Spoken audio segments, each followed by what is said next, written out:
We're here to explore the last topic, which is popular and contemporary Christian art in China.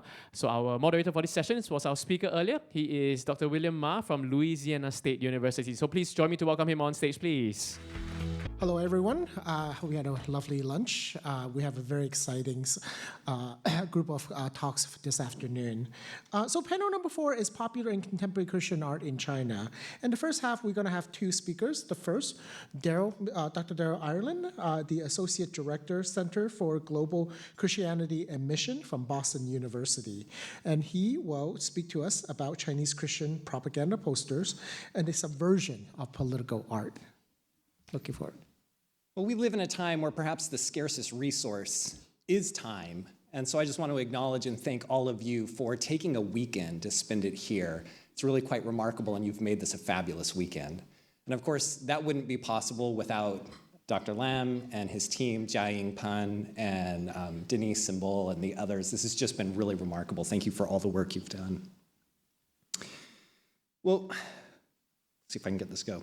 When the communists swept to power in 1949, they swept away their rivals, and that included erasing the most public dimension of Christianity's presence in China, and that is their posters. Christian posters had been printed by the millions and hung up on city walls and on temple gates. They were pasted up in tea shops. They were unfolded for street evangelism. Christians filled Chinese treaty port cities with posters, and they also pasted remote villages in Yunnan and Gansu with these posters. They were everywhere until they completely disappeared and were basically forgotten. Until one afternoon, after speaking at an event somewhat like this about Christianity in China, a woman came up to me and she said, "I'm so glad you're here. I need your help."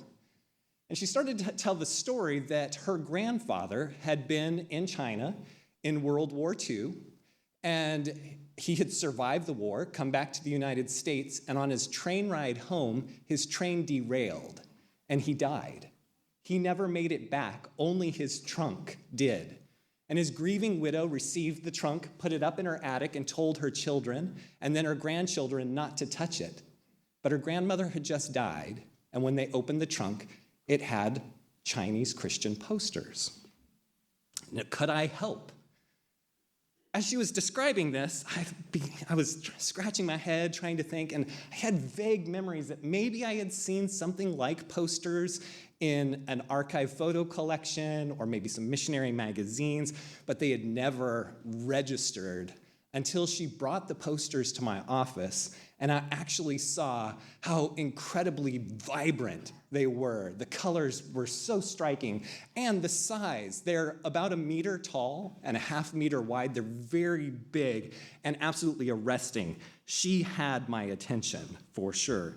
In fact, I was so enthralled and wanted to see more that I spent the next 7 years trying to track down as many of these posters as I could.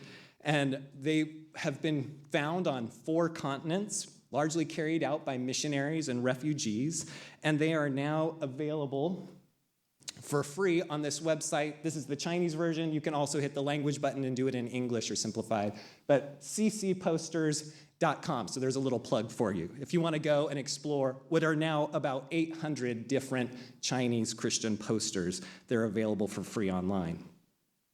But putting these 800 posters together creates a remarkable mosaic in which we can now see the past in new ways. We are discovering, for instance, that some posters were inexpensive devotional objects. We've seen things like this, particularly for Roman Catholics. Others were more didactic, where they provided instruction in teaching doctrine. Or in this case, you have posters that are a combination of the two. It is didactic, it teaches, but it teaches women devotion, how they can pray specific prayers while they do different jobs during the day. But these 3 posters were clearly intended for insiders, for Christians, probably put up in your own home, possibly at church. But I want you to hear this clearly. The vast majority of Christian posters were public pieces. They were mass-produced pop art for the masses. And like other commercial art pieces, they catered to popular tastes. And in that way, they are a rare window into street-level Christianity. We no longer have to rely on what elite Christian theologians wrote in their books, which, by the way, were only printed in runs of about 3,000 copies if they thought it was going to be a great book. Whereas these posters were printed by the hundreds of thousands, just as a comparable. So what was saturating China in terms of what it meant to be Christian? It's these posters. And so we can begin to look at them and begin to understand how these posters tried to appeal to the masses. What did Chinese artists think would be the most attractive thing about Christianity to the average man or woman on the street? So what was those most attractive things? Well, it turns out all kinds of ideas were circulating around what was the best part about Christianity. Sometimes it's go to school, and sometimes it has these ironic things. You need to be literate for people who are illiterate. But anyway, there's also posters about staying healthy. This is important, particularly when you're thinking of your children. And you also have posters like this. If you want to be radically transformed into, in this case, not a Western person, but in the context, a modern person. If you want to break with that Chinese past with your traditional robe and the Confucian ways, you go through Jesus to become a modern person. Or, of course, as you might expect, there are posters that tell you how you can avoid hell and have a smooth ride to heaven. You don't even have to look down. You can just read a book as you march to heaven. So there really is a remarkable, extensive list of ways in which Christians thought they could appeal to the masses. But one that I want to focus on today is Christians thought they had something to say about Chinese politics. They used many of their posters to challenge and compete with nationalist and communist propaganda. Believe it or not, Christians were making subversive political art between about 1925 and 1950. In 1926, the nationalists and communists briefly teamed up to defeat regional warlords and recreate one ruling power in China. As they marched north behind a phalanx of pamphleteers, the General Secretary of the Religious Tract Society watched this jealously, and he exclaimed, "How can they use our methods and improve on them to win the people of China?" He did this with both admiration and frustration, and he finally wrote a letter to all believers in China with this plea. He said, "Do propaganda work for your Lord and Master." And in 1927, the National Christian Council of China answered his call and sent out posters to the roughly 1/3 of all Protestant churches in China. And these posters arrived in stacks of 100, and they were not to be put up in their sanctuaries or discussed in Sunday school classrooms. The bottom of the poster says it very clearly, "Please hang in a public space." Christians were co-opting this kind of imagery from the nationalists and later the communists. They prefigured it by making Jesus the real revolutionary. He was the one who was creating, as it says on the poster, a new China. And that's surprising. Scholars have recognized that Christians early in the 20th century played an important role in Chinese politics. In fact, in the first election in 1912, 22% of the delegates sent to parliament were Christians, despite being less than 1% of the total population. But just a decade later, in 1922, China was in the grips of a fierce anti-Christian movement, and scholars and popular wisdom have thought that Christians were forced to retreat from that backlash into a much more personal and very private piety. They withdrew from political life. And when the communists and the nationalists teamed up in 1926, they basically choked out, we thought, what little was left of Christian political activism. But of course, these posters are telling us otherwise. Christians had an answer to the most debated question of the time. How were Chinese people to 救国? How were they to save the nation? You turn to Christ. It's that simple. Now, this poster makes it clear in ways that the political message of this stands out in ways that we can still easily understand 100 years later. But some of the posters were encoded in ways that may have made sense at that time, but are sometimes a little more difficult for us to understand immediately. So we're going to look at a few posters and spend just a little bit more time to understand the political nature of them. So for the first one, consider this. After the Qing dynasty fell, Chinese politicians were in a panic. What was going to hold China's 5 ethnic groups together? Because if they couldn't unite, foreign powers were going to just continue to pull China apart. Sun Yat-sen pleaded with his fellow citizens to be unified, and he tried to symbolize that by that new political order by creating a flag of 5 colors for the 5 ethnic groups of China, now combined in one national flag. Now look at this poster. And don't be deceived. The archives are very clear about this. This was not a saccharine children's poster. It was meant for adults. And the message is clear. Jesus is the one that holds China together. He's the only one who can bring the 5 ethnic groups within his embrace.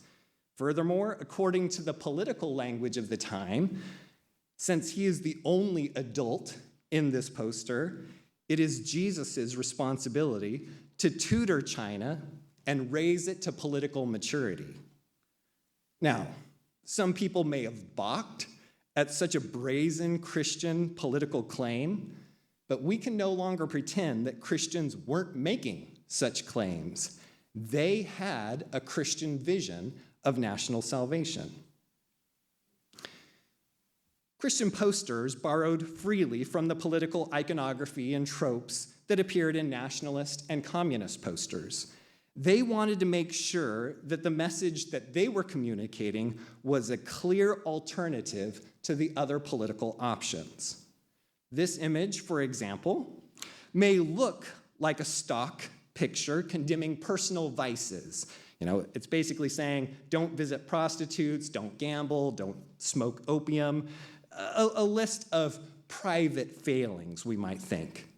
But that wasn't true in the 1930s. Those issues were all considered national crises.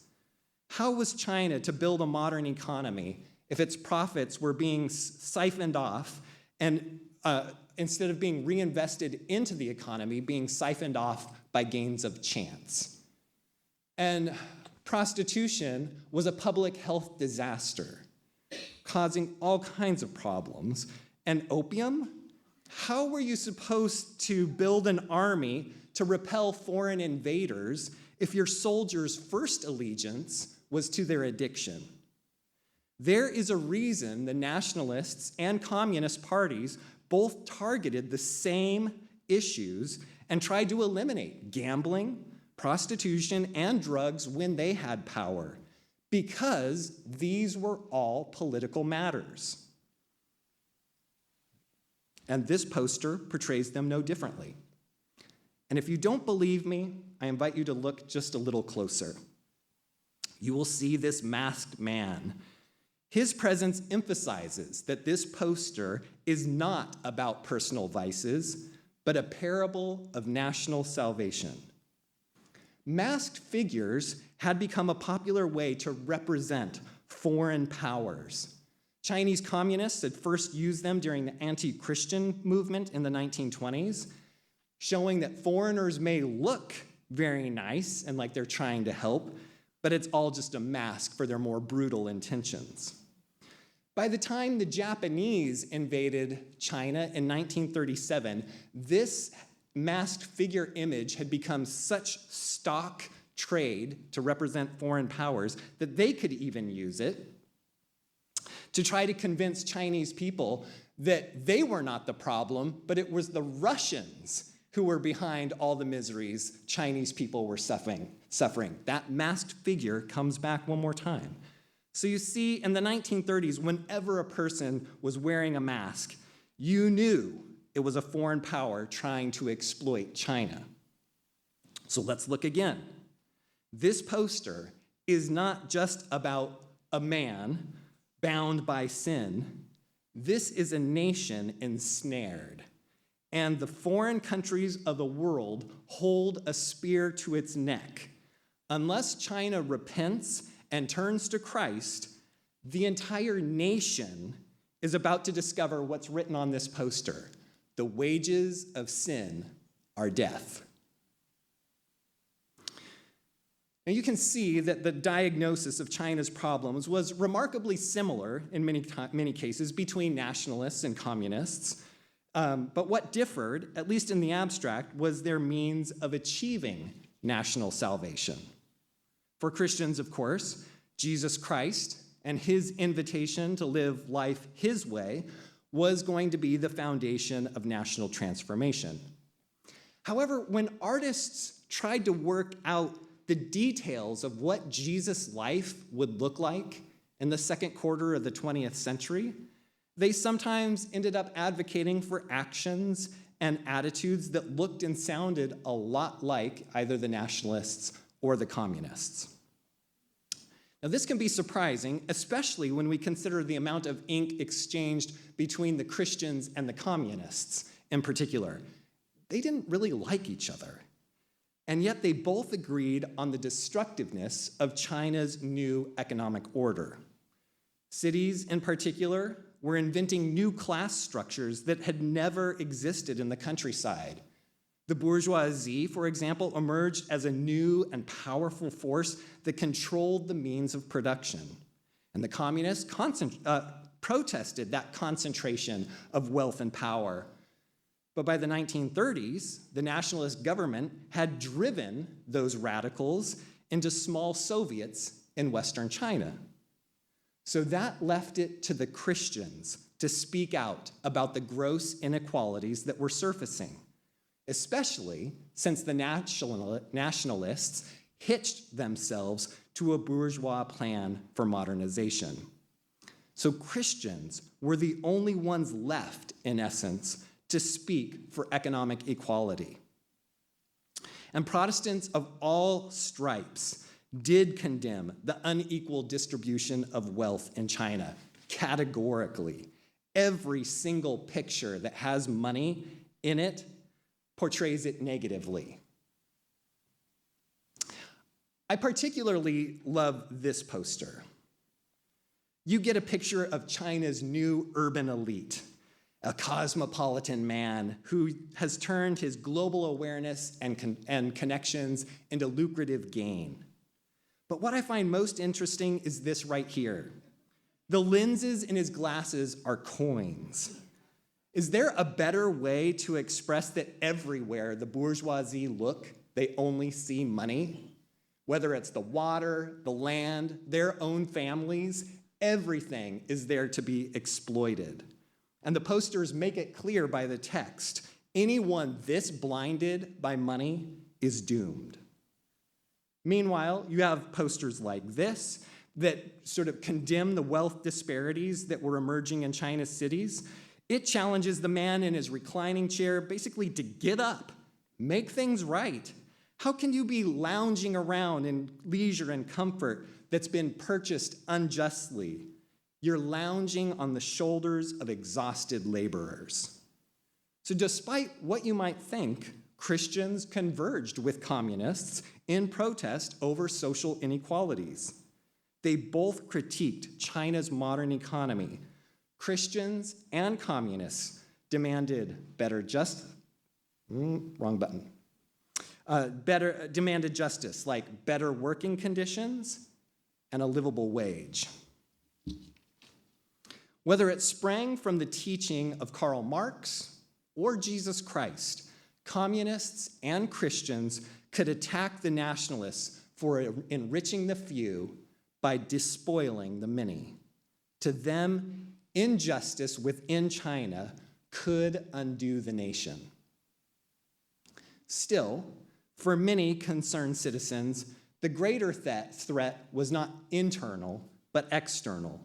What were the Chinese to do with foreign powers who had seized so much of their land, enforced extraterritoriality, and were draining off the nation's valuable resources? How could China be saved? This poster seems innocent enough. It would not raise an eyebrow in the international settlement or a French concession or even a Japanese concession. After all, this bird has been set free from sin, as it says on the log. But as in the other posters we've looked at, freedom from sin is not just release from private guilt or error. The text on this poster points to something larger than that, something with international implications. The poster quotes Psalm 124:7 from the Bible. "We have escaped like a bird from the fowler's snare. The snare has been broken, and we have escaped." But if viewers looked up that Bible reference, as the posters regularly instructed viewers to do, they would find these words from the Bible. "If the Lord had not been on our side when people attacked us, they would have swallowed us alive. Praise be to the Lord, we have escaped like a bird from the fowler's snare. The snare has been broken, and we have escaped."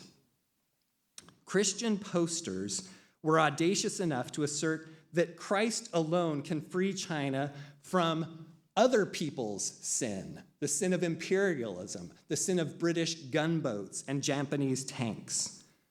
What a surprising and striking vision of freedom.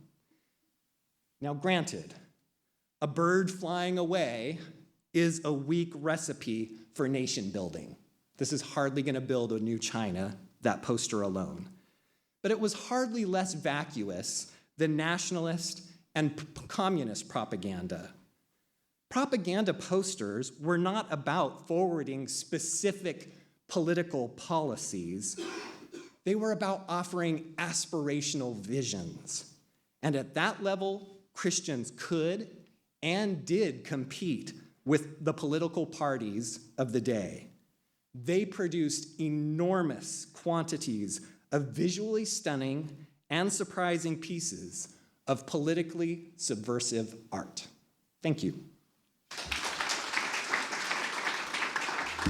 Thank you, Dr. Ireland. This is incredibly rich sort of material. I remember one time looking at that your website, and I think I spent like 3 hours into the midnight looking at them. So it's also lovely to see that you contextualize them. I'll just start with a quick question to sort of start the conversation. You mentioned one of the very striking images about the literacy and illiteracy, and most of the public looking at these, I assume, would certainly be fairly. They wouldn't be very literate, right? So, and many of these texts are images are very text heavy or symbolically heavy, right? So could you speak on a little bit about that kind of reception, especially since you are arguing that these are in public sort of images? That's a really good question and point, especially since these were not just sort of in urban centers, particularly targeting urban elite, but they were generally spread across China. So what do you do with such text-heavy posters that are supposed to appeal to women just as much as men? There are many posters that are specifically for women.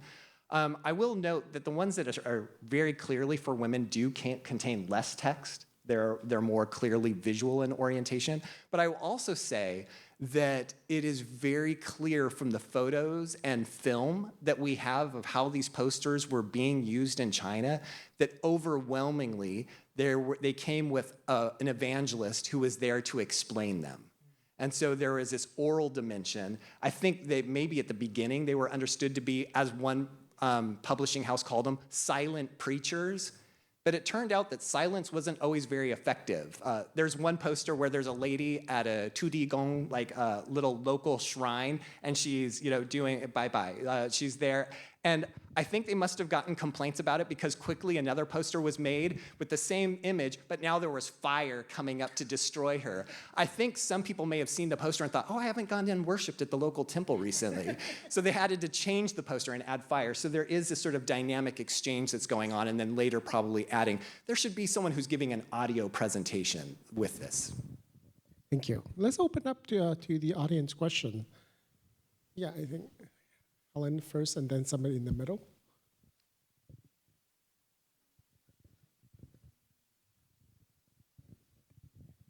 Just a quick question. You were mentioning that they went on until 1950.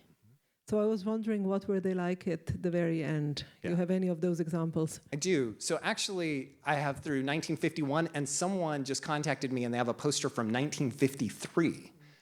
So that's very interesting. They take on the communist iconography. There are these much more bigger, blockier figures. My art experts could tell me the term for that. Can't think of it off the top of my head. But they look like that, but they also really shrink and drain the theological content of the posters. So there might be a cross in there, but it's very tiny, and all it does is mark a building as a Christian building. Instead of earlier posters, use the cross in really profound theological ways, making remarkable claims about what the cross could do. So you see shifts like that. It's sort of a diminishing, it's, okay, we can let you do this for a little bit longer, but we're gonna regulate the power of it. Yeah, I just wanted to reference your comment about the high percentage of Christians in the early parliament, whatever. Could you comment on the influence of the Song sisters? Because, you know, they're Christians. Right. And Song Ai-ling was married to Sun Yat-sen. Right. Song Mei-ling was married to Chiang Kai-shek. Right. So would they have sort of helped in promoting Christianity? So certainly Song Mei-ling was much more active, particularly internationally. She was great as a diplomat, reminding the United States in particular, I'm a Christian, and my husband is a Christian. But that idea of public Christian political activism beginning to disappear, Chiang Kai-shek is a great example of that. He was very silent about his baptism. This was sort of a loosely held secret. So there is this dynamic, but certainly the sisters and that family were prominent examples of Christians, elite Christians, who were involved and engaged in politics. Perhaps if anyone had one more question, we probably have a time for a quick question. Thank you so much. I am wondering if you are seeing any distinctions in messaging or styling between the different Christian denominations that are publishing. So do the posters of the Methodists differ from those of the Lutherans, et cetera? Do you know? Right, that's a really good question. The real demarcation is between Catholic and Protestant posters. Those are obviously of different purpose and artistic quality. They're radically different. You look at them and you instantly know which belong. The other ones, what's interesting is besides a temporary time where Baptists were publishing some of their own posters, they ended up unifying and using things like a tract society that all Protestants were using together. So you don't have a distinctive necessarily, this kind of Protestant produces this. Now I will say that theologically, there were some divisions. So those who were maybe more socially active ended up publishing with certain printing houses. Their posters looked similar, but their messaging was different. They turned to revolve more around things like brush your teeth. So the socially progressive were trying to do this social renewal through medical health, through education, while some of the more theologically conservative had plenty of posters with the flames of hell, because there was always also an evangelistic dimension for personal lives, but also, as I'm arguing, it was a political dimension. China's life was at stake. There would be no China if they didn't turn to Christ. I think our time is up. Thank you so much. I would like to welcome the next speaker. Dr. Michel Chambon. He is a research fellow at the Asian Research Institute at the National University of Singapore. And he will be speaking to us about Christian spring couplets, Duilian, in urbanizing China. So, first of all, I would like to thank all the organizers here, for all the work, and for this wonderful two-day event. And believe it or not, I'm going to give you kind of the follow-up story of what Daryl just presented, but a tiny part of it and from a very different perspective. So first, allow me to introduce myself. I'm a research fellow here in Singapore at the National University, Asia Research Institute. And for the past 20 plus years now, I've been working on Chinese Christianity, but in contemporary time, so not before the war or in the past. And so I'm very looking forward for our panel on more contemporary aspect of Chinese Christianity. My dissertation, I think that the light, this one, so I just published 2 books recently. This one really looks at the social life of Christian objects and how Christian objects participate in the production of Christianity in China. And not just how they are used by people, but also how they impact, block, constrain, challenge people. So in this book, I look, for instance, at pews, buildings, like a church, relation between buildings and the river and the mountains. Or I look at the blood, the grape juice, the blood of Jesus Christ, grape juice and wine, at how we call it, objects to collect money, how in churches, which kind of boxes they use for collections. All those objects, how those produce a certain kind of social network that between humans and non-humans, material objects and people, and how that is indeed the ways in which Christianity becomes real in China today.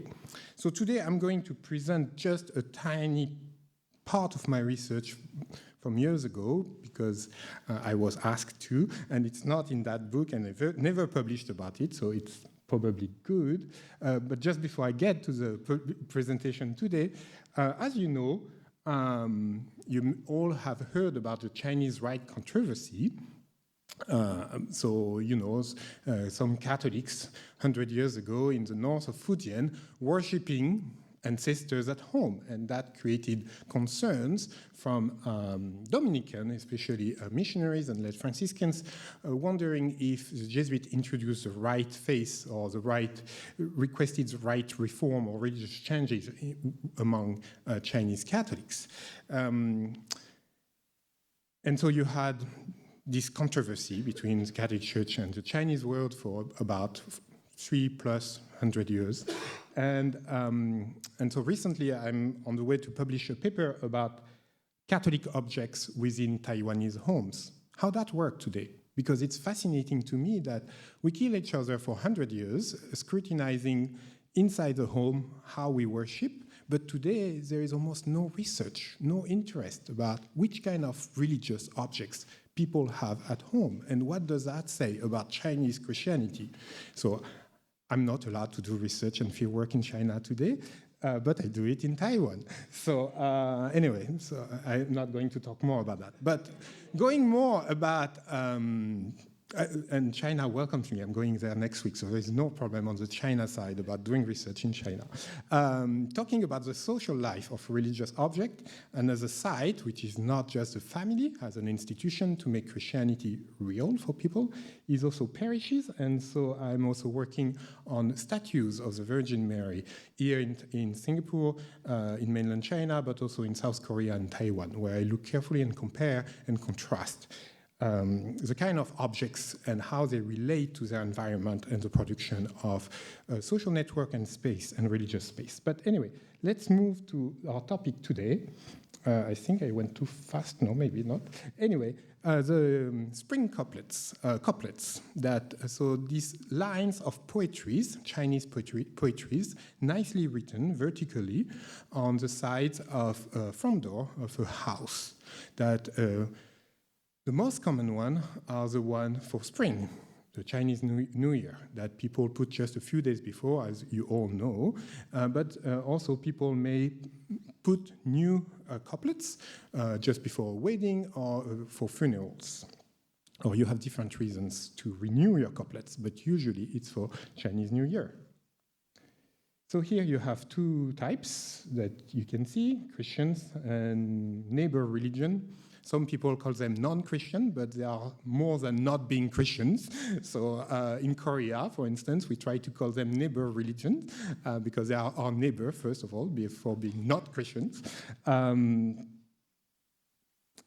you find couplets also within churches. So this church is a parish of Fu'an, which is in North Fujian, and that's exactly where the Chinese rights controversy started.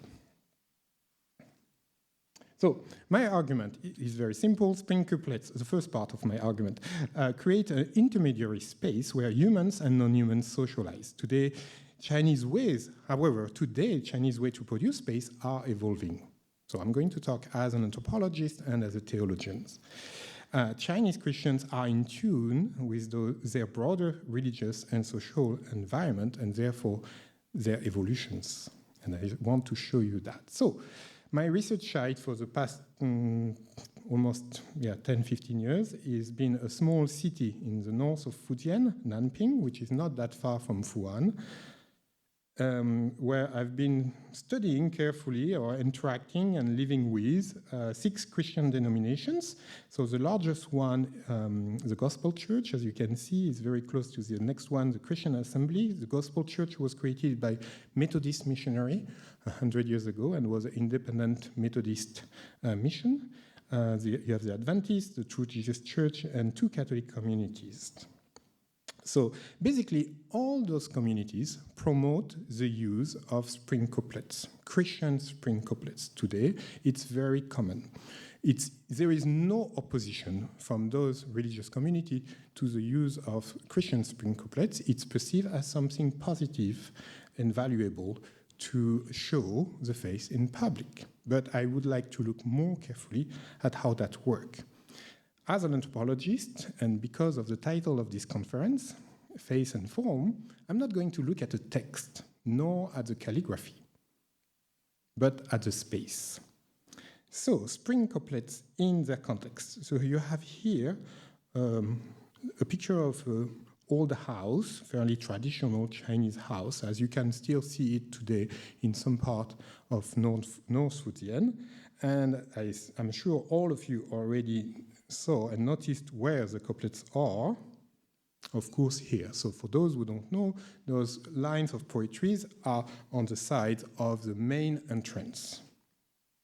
They are red, you can see them from very far, and they are usually nicely calligraphed and very, have a beautiful meaning, very poetic and literate. But please notice the size of a traditional home and the traditional setting of those sentences. Because, of course, that has evolved today.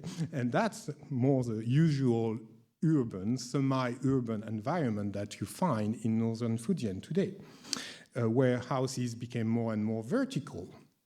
But they still, all of them, have one entrance. And all of them, as you can see, have couplets at the entrance. So you have, between this and that, you have a multiplication of couplets in the landscape. They are everywhere. And their redness that stand out in the past or in this kind of environment, they will be quite distinct or they will stand out compared to that, where they become like just a normal decoration of every single piece of wood of the front wall. Anyway, so you have this kind of setting that you find easily in North Fujian. Here, a case from a Protestant household. So you see how things are slightly different and still similar. Another Christian house.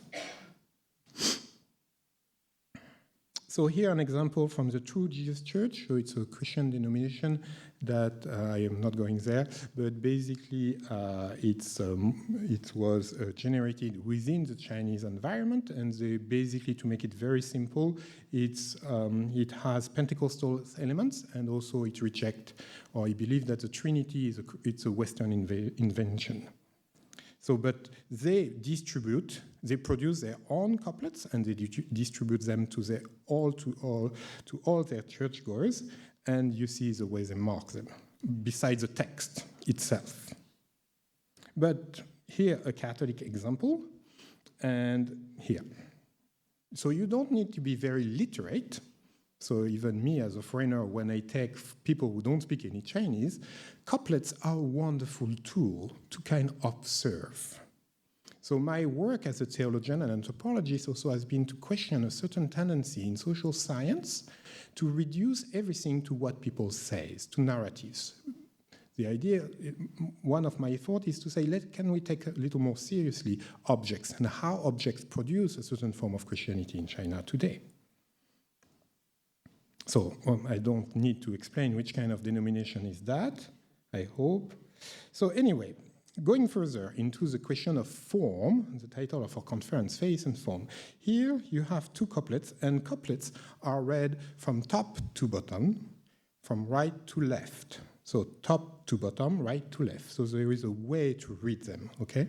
All of you know, those with Chinese background have this knowledge. But also, each characters will respond to the opposite one on the other side. So there is so it's not just something fixed. It's a vibrant framework.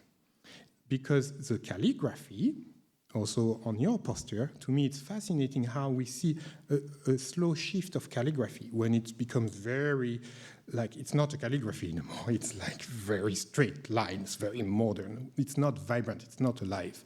Where traditional Chinese couplets are very nice calligraphy, so the character itself, but also the ways the characters from both sides of the door respond to each other. So it's a living, civilized, very Chinese space, a windows, that is produced by those two lines of poetries. But, as you already all notice, I'm sure, it's not just a flat, vibrant windows. Indeed, there is depth to consider. And that's how this presentation hopefully contributes to just what you presented. There is a dialogue, there is a response, there is a relation between the poster that you find in the back of the room and the couplets on the front of the door. And as you noticed also, I'm sure, in northern Fujian, in traditional China, but still in semi-urban China today, the front door is always open. You never close the front door, or it's very rare that the door is open. So this interrelation between the couplets and the poster is there. So it creates a space that is very distinct indeed. It's a space that is religious, because in the back, of course, it's an image of a deity. You also see a table, an altar, when you will give offerings to the main deities, but also to the ancestors. And Christians have to kind of repackage or adjust that, and it's still going on today, indeed. So that's a Catholic image that we saw earlier. So you see there is a response. So we don't see well, but what you have here clearly is a Catholic calendar that is put as a poster. Because we still produce posters, but not much, but we have invasion of Catholic calendars that are used for this purpose. And you know how Chinese people are a bit obsessed with time and measuring time. So it's interesting how you find that also in the Catholic world. Anyway, so couplets create a distinct space between the public, the street, and the most private environment, the home sphere, where civility and hospitality are performed. They frame a space where it's an entrance room, where you greet visitors. And you will, walking by, it's always open. If there is someone, you can stop by and chat. And people in North Fujian, we are very civilized, and people will always offer you some tea, and you can sit down and chat. And this very specific space where the ancestors, the deities, and the humans are acknowledged and respected and brought together. So it's not in the bedroom, not in the most intimate space of home, it's not in the street, but it's in between. So couplets traditionally produce this in-between space where all beings can come together. and acknowledge their mutual existence, even though we don't know who is this passing by foreigner or whoever. Oops, sorry, I forgot. So it's a space of hospitality for all beings, including the deities and ancestors. And Christians use this Chinese way of producing a semi-public space of hospitality where God, people and God are honored together. Yet on this picture, which is typical of a Protestant house in northern Fujian, you don't have the table, or whatever you call it, the altar, or whatever. So there is no physical offerings, but you still find the poster and the couplets and the interaction between the two. So let's look at a little more urban environment. Fuzhou, I will go very quickly because I have not much time left. So this is Fuzhou, an extremely developed, wonderful city. If you haven't visited it, it's one of my favorites in China, so please go. And honestly, it's a wonderful place. This is a random hallways. As you see, it's very, let's say, civilized and modern, based on our current standards. And this kind of white environment, white walls environment, very clean and neat, couplets don't fit in. They are an embarrassment. They mess up the visual landscape. So they tend to disappear. It doesn't mean they disappear entirely. You have them still in the historical district. And here in a more, in older buildings, you still find couplets for a Christian home everywhere. So it's very common in buildings from the 80s, 90s, early 2000s, you will clearly find couplets. And also, by the way, couplets in China, they stay on the wall the entire year. We don't remove them, because in Singapore, things are a little different, they're evolving. So spring couplets create an intermediary space. So that was my argument that I'm trying to show, that indeed the ways in which social space and urban space is produced today in China is evolving. There is no one fixed way. And couplets here are still there. They haven't entirely disappeared. But the door is closed. So there is no more depth. You don't see what's behind. So couplets today mark a boundary. They are a marker to indicate this is a Christian family. But they do not produce this semi-religious space of hospitality that they were used to produce. Okay, so I'm just trying to highlight how in urbanizing China, for Christian or non-Christians, couplets are still there, maybe less in most recent buildings, but still there. But when they are there, it doesn't mean they do the same thing or exactly the same thing as they were doing in a more traditional setting, because all things are evolving together. This piece remains, but its social function, its social interaction is different. Let's look very quickly at Hong Kong, but the next speaker is from Hong Kong, so she will tell us way more. So it's an even more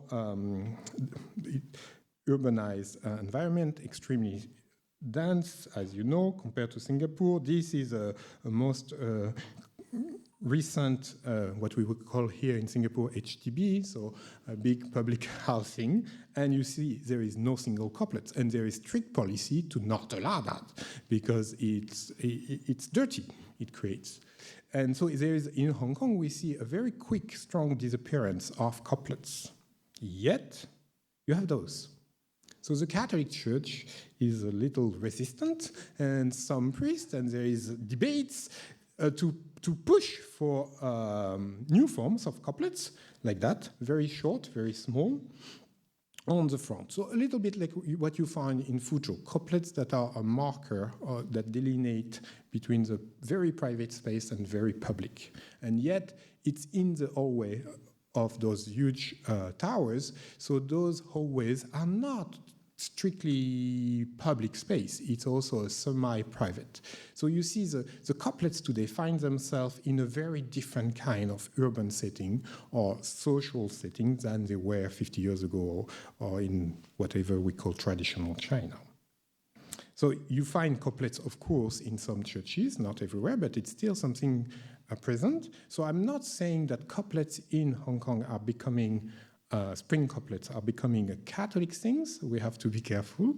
But still, we see how different denominations reconfigure or mobilize this cultural tool differently. Very quickly, there is nothing specifically Christian or not Christian, Catholic or Protestant about spring couplet, yet there are something religious. So I don't analyze here the vocabulary, the calligraphy, but of course, when you know how to read Chinese, you quickly get the message. The transformation and relative reaffection of spring couplets illustrate how the social religious fabric is constantly evolving. So space is something constantly reproduced and refigured. One more minute. So at NUS, I've been for the past 3-4 years building a research consortium on Asian Catholics, ISAC, an initiative for the study of Asian Catholics. We have been bringing in all kinds of researchers from the continent, so it's very social science and contemporary Asian Catholics. And one of our projects is a digital collection about Catholic spring couplets, Chinese couplets, and we hosted in Manila because we have a desk in Manila. And so every year for just before Chinese New Year, we try to push Catholic parishes, Chinese parishes or Chinese communities around the world to send us pictures of the couplets that they are promoting. And we hope slowly to build up a collection that may contribute to similar effort in digital humanities as you are doing in Boston. Unfortunately, here, the consortium that we've been building for the past 4 years has been growing very well in the region, but not too well in Singapore. The local church is not happy about what we're doing. So anyway, I don't go further. Thank you very much. Thank you, Dr. Chambon. This is resonates really well, actually, since we just had the Lunar New Year not too long ago. And I bought some spring couplets, and I was concerned about putting them outside of my suburban house in America. So I had them inside to a certain type of performing a certain type of identity, which is sort of the question that I have, is to think about these spring couplets. It is a type of performance. So think about them as surfaces, as ornaments. I have a sort of post, because I've been doing a lot of work in Vietnam, that in Vietnam they also have Chinese spring couplets. But most people cannot read it. Sorry. I doubt they call it Chinese. Exactly, they don't want to call it Chinese, right? But the thing is, it's something that they can't really read, so it's not about the meaning, it's about having it, right? And this performativity also extends to writing your own couplet versus getting a printed version as well, right? So if you can kind of comment on that sort of the type of performing a certain type of identity, because especially in an urban setting, that is the thing that you will see about this particular household. So yes, definitely they are, because we use them for, as I mentioned, wedding, funerals. Local people, by just a look, will quickly get a sense of which kind of household we are dealing with. And so in Nanping, in terms of production also, not every, but a number of temples and churches will have a man, always a man, more educated, who in October will write hundreds of couplets in order to distribute. But so that's a sign of, how to say, closeness and education and having those kind of cultural capital in your religious venue.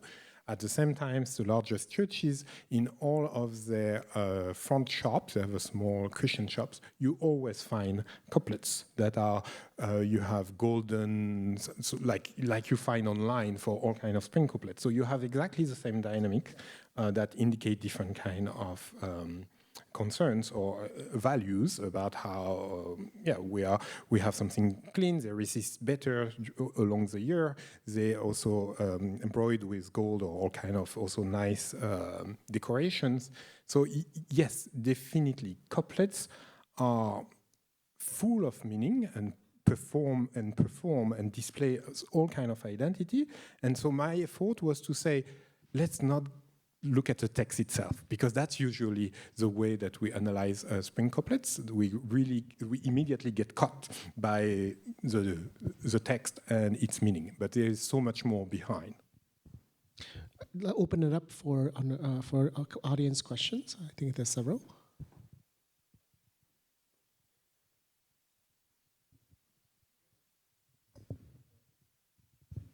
I just want to make this comment that actually I think in both Singapore and Hong Kong, whether couplets are allowed depends on whether it's government housing and also whether it's super luxurious housing. I just find that if you live in sort of a middle class, in Hong Kong, there's still lots of couplets being put up. I used to live in Hong Kong, and the couplets would be put up in private homes, and they could stay up the whole year. Whereas I think in Singapore, Singaporeans being more obedient actually only put up for a shorter time and then take it down. So actually, spring couplets are more prevalent in Hong Kong. To comment on that, I hope my presentation was clear enough to insist on how it's something alive, evolving constantly in the production of space that we are all negotiating together. So there is state actors, there's family, and the ways in which family produce religious identities are evolving in our societies. So the front door is evolving and shows that. So indeed, I was fascinated in how here in Singapore I interviewed a number of Catholic priests and I heard all kinds of things. And then I went to like upper middle class condos where you find couplets quite a lot. I was surprised. And 1/3 of them were Christians, clearly Christians, where I heard priests telling me, no, it's not a thing anymore. Or indeed, younger family, it's becoming back a thing we need to show our Chinese roots. So there is an identity search that is another thing about how those couplets can be mobilized here in Singapore. But if you go to brand new, large HTB, very nice, it's full of couplets. I was surprised. And clearly, it's more newly arrived families from mainland China who are used to display those couplets, and that indicates also another kind of relationship to the Chinese culture and identity. So even in Singapore, what I'm trying to say is I don't want to freeze things and say, oh, couplets are this meaning and works like this, because indeed they are at the crossroad of all kind of negotiation between different social forces and social values. Yeah, thank you, Michel. I love your anthropological, even like structural reading of couplets. In fact, you kind of like talked about that in your response to this question. So I mean, because to me, I always think that for the Chinese Christians to have couplets, to put up couplets, it's kind of like a performative thing. So that on the one hand, I'm showing, okay, I'm still, attaching to this Chinese tradition, but on the same time, I am, a Christian. So I mean, the text would be different. So yeah, I mean, that's like, what do you think of that? I mean, to me, it seems like that's the major reason. I feel. So some priests mentioned that, yes, there is a revival today of young families who we need to reclaim our Chinese roots, our Chinese identity, and you have a return of demand for Chinese couplets in Catholic churches. I'm not sure in others. I'm sorry, I'm a little busy, so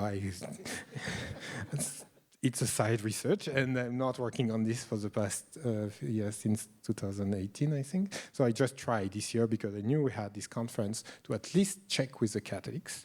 But clearly, it's an object that is well alive.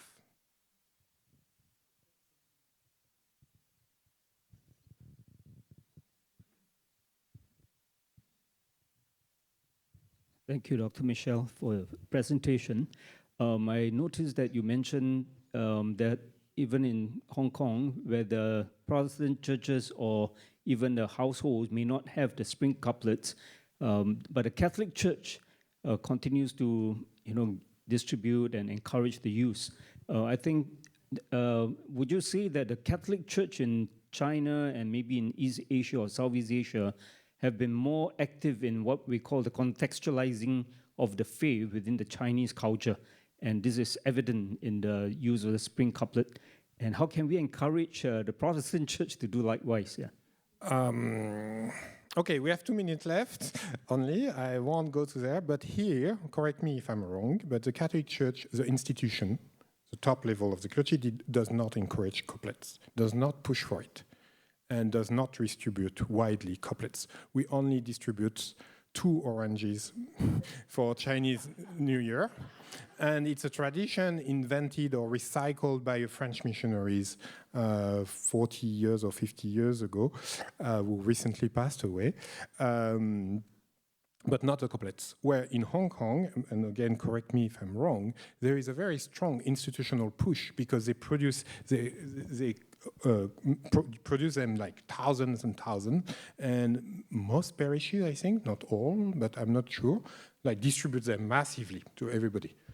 So the institutional stand is not the same across places. If you just compare Hong Kong and Singapore, you clearly see different, and we are, Singapore, sorry, I don't want to offend anyone, but it's not just a Chinese city, it's a little more complex than that. So I can understand why the local diocese has a different view on how we should negotiate those Chinese ethnic markers. Where in Hong Kong, it's a different political history, let's say. So again, there is no one way to inculturate or negotiate those intersection of Christian identity and Chinese element. And the negotiation is ongoing. And yeah, so I'm very, very careful before trying to label, the Protestants do like this, the Catholics do like that. We're almost time's up. Would you like to take one more? let's do it quick. You can make it quick.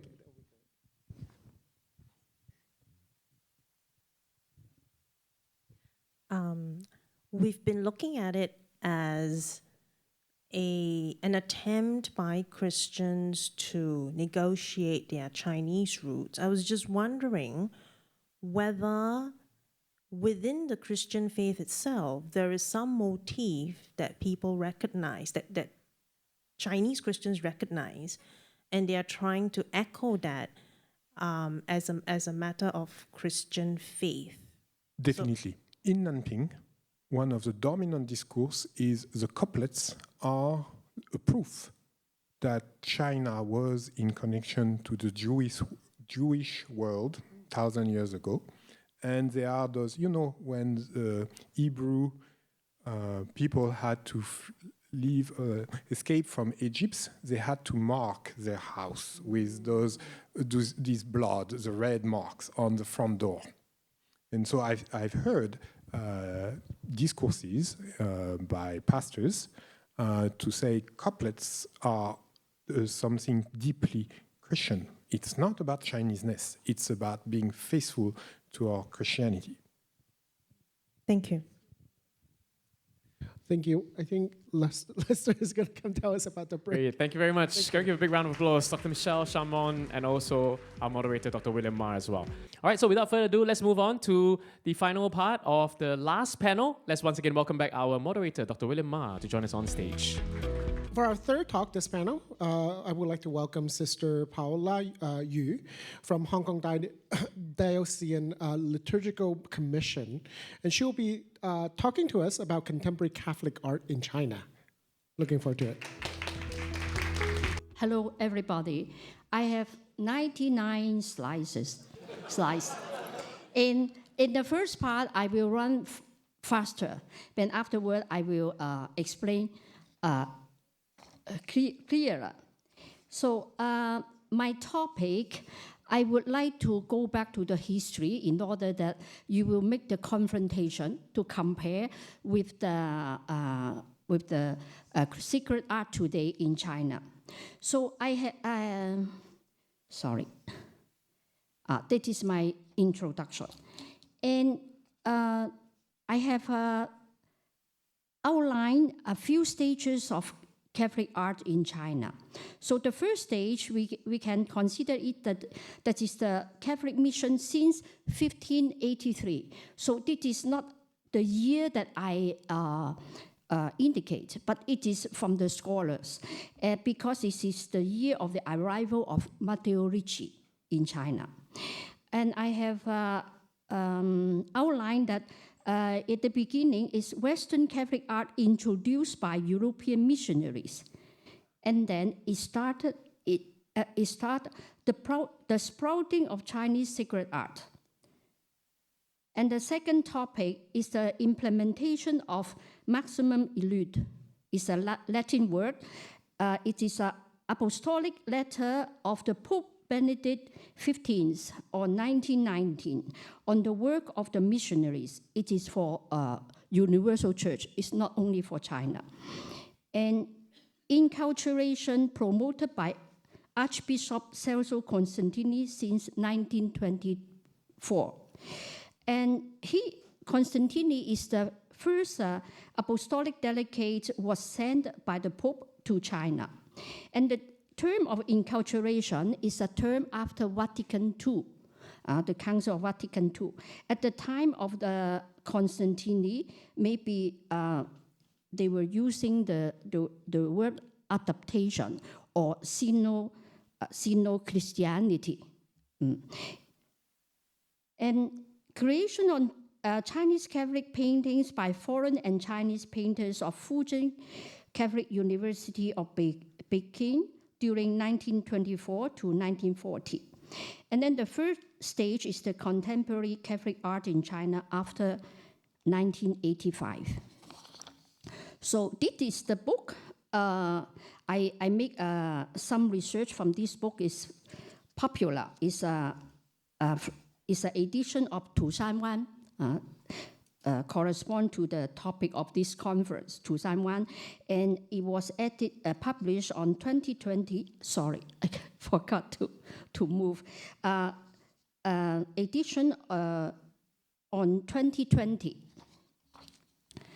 and you will see at the 17th century, the painting, the artwork started by the European missionaries. They were all in Western style.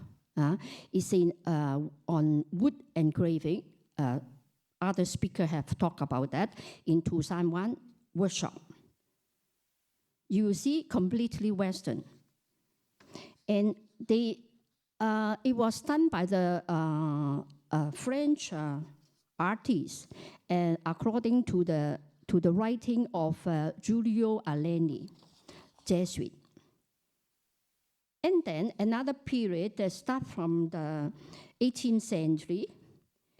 Everybody knows Castiglione, Longxilin. Why I present this to Chinese painting? Because you will see the Chinese boy, first time, and that period already appeared the Chinese figure, and then the flowing ribbons of the Westman. It is not Western, especially the ribbon like this. That is Chinese elements. These two paintings was identified by Constantini that must be the painting of Giuseppe Castiglione, Longxilin. And you will see as an example of the painting at Dunhuang murals, and you see the goddess, even angels, they are with the floating vestment and ribbons. Maybe when we talk about the Chinese vestment or the Chinese way of saying this, the goddess, angels, there is always a floating vestment and ribbons. This is the birth of the sacred art in Chinese style. And from this book of Tushanwan, on the 19th century, they in the workshop, they started to make paintings, Western and Chinese elements together. You will see the column, Western, but with the calligraphy, the couplet in Chinese characters. And the face of Jesus has Chinese look. Done in a 231 workshop. And then painting with Chinese elements. You see the closed shoes of the boy, instrument, and the footrest in Chinese motif. It's done by Western missionaries. I hope you find okay because I run very fast. I did not explain everything because of the time is limited. And in this painting, you will see the death of St. Francis Xavier, the Jesuit. When he died, there were Chinese accompany him. You see the Chinese faces in the painting, 19th century. And then this is the painting done after the arrival of Matteo Ricci, this Matteo Ricci at Xu Guangqi. But according to the writing of the writing after them, you see the four couplets behind, because there were descriptions saying that the daily mass of his I forgot the name. The altar was already in Chinese decoration. According to this painting done afterward, we will see that the time of Matteo Ricci has already Chinese decoration.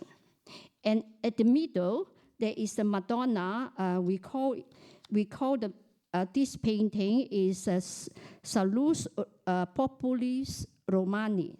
That is famous painting in the Papal Basilica of Mary Major in Rome. And this is a copy, according to the writings, in the middle.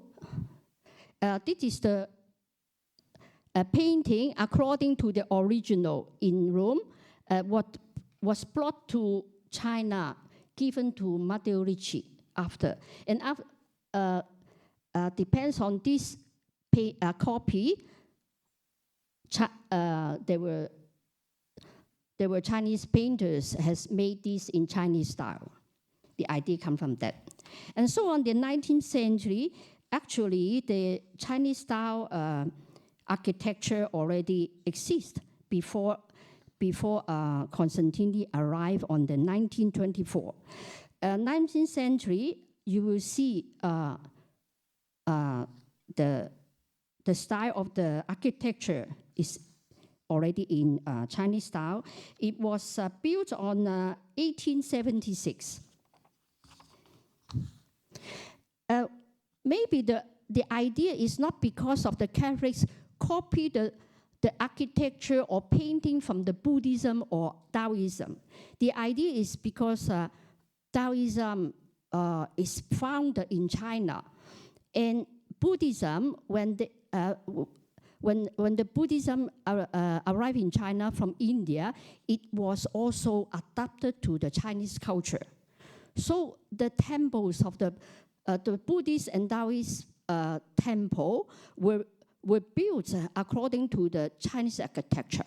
So when the Catholics built a church with this motif, we better say this is a Chinese element, Chinese style, instead of saying the up, that is a Buddhist style or Taoist style.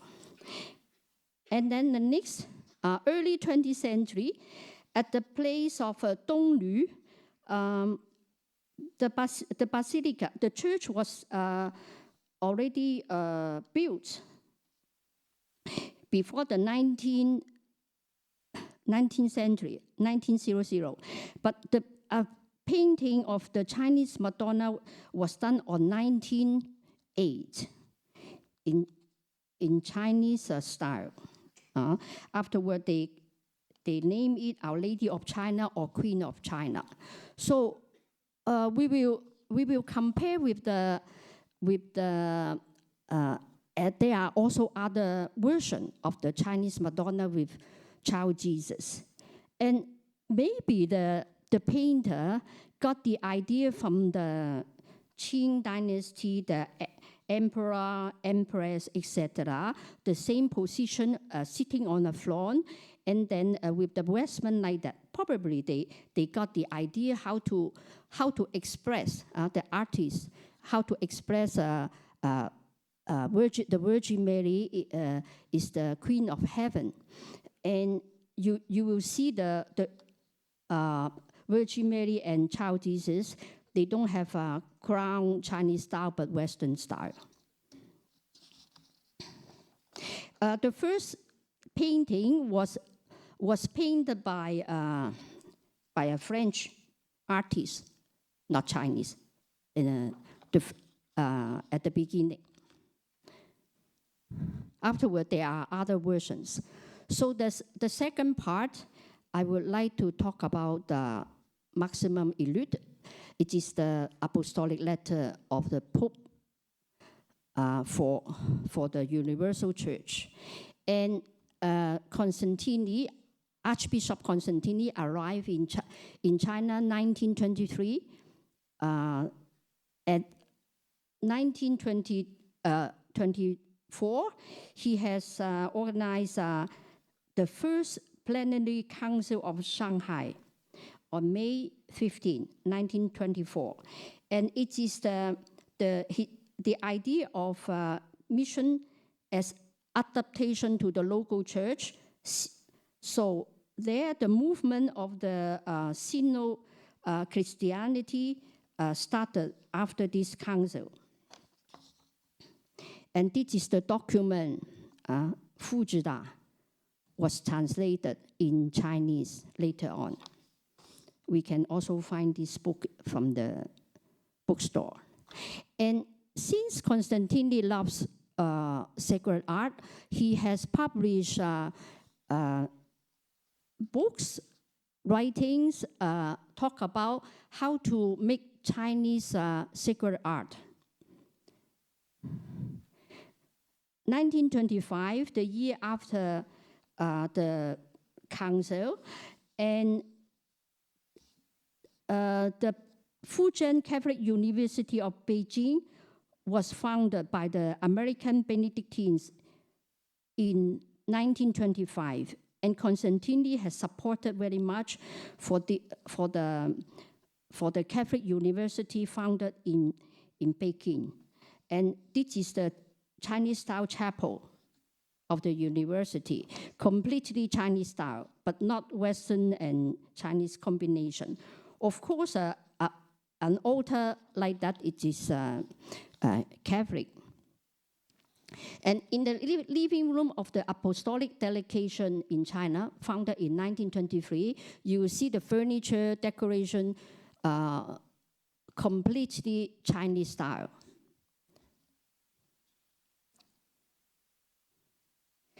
And an altar designed by Dom Kleinlich. He's a Dutch Benedictine monk. He came to China on 1927. Chinese style altar. And this is an altar at the Chapel of the Sisters Convent in Nanzhou, Gansu. Another Chinese style church was built in 1931, Dali and Yunnan. And you will see the inside is difficult to decorate, since this is a Chinese motif, architecture external, but inside sometimes it's difficult to cooperate with the idea of the liturgical space. And after this document come out, the implementation of Maximum Illud, And creation on Chinese Catholic painters, there were foreigners and Chinese painters. They belong to the Fujian Catholic University of Beijing during 1924 to 1940s. So among those Fujian Catholic painters, two Belgian priests, CICM, they started to make Chinese painting. The first one is Di Huachun. The second one is Fang Xisheng. You will see the picture of Fang Xisheng. And this is the material that I got from this book of Tu Shan Wan.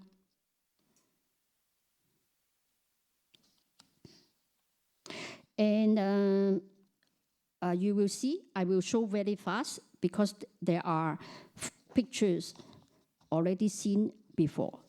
You will see. Completely Chinese. And these are the painters, talk about, they are artists of the Fujian Catholic University. The other speakers has already presented their paintings. From Chang'e, this is a typical Chinese goddess.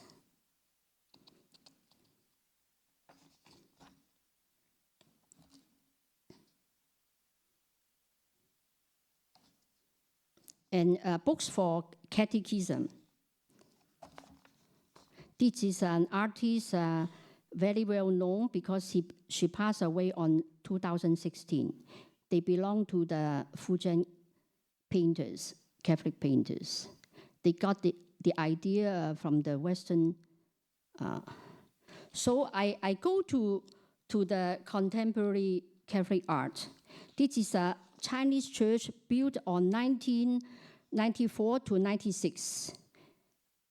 You will see that the church is already without renovated, because after they build the Chinese style church, it takes a lot of money to repair or to renovate. After this period, nobody is building Chinese architecture anymore in China. It's because it's too expensive. In 2000 and after, you will see Gothic style. There were Gothic style church built before. But after the 2000, many churches in Gothic style, Neo-Gothic style, or Baroque comes out everywhere. They don't want to build any more Chinese style. And you will see the very often they build churches with immense dimension, and afterward it's very difficult to decorate inside. They are modern churches, but when you look at this kind of modern Western style, you cannot recognize where is it. It's in China or Japan, in Vietnam, or in the United States. This is a project. It started to build on 2025 in Beijing Diocesan. When you see this, no Chinese element. And then because of the cost of building, decorating a church is expensive, so local workshop founded everywhere. Mosaic, painting, and sculpture. You see, this church was built around 10 years ago, but completely Western style. They go back. They don't want to repeat the style that Constantine has promoted. And most of the images they like are mostly the traditional one of the 19th century. You will see the statue of Sacred Heart, Saint Joseph, Immaculate Heart of Mary, etc. You will see these kind of images everywhere. They prefer today. And even they have tried their effort to make a Chinese Christ, but it's too similar to a Buddha. Nobody like it. And even for Madonna, they say, look like a Guan Yin. The people don't like that. So why they go back to the Sacred Heart of Jesus, Risen Christ, Saint Joseph? The faithful there prefer Sacred Art in this style. They go back. Of course, on the 1990s, Hong Kong painter has made this Madonna. And it is popular, but there are people who say that difficult to pray in front of Madonna like an empress.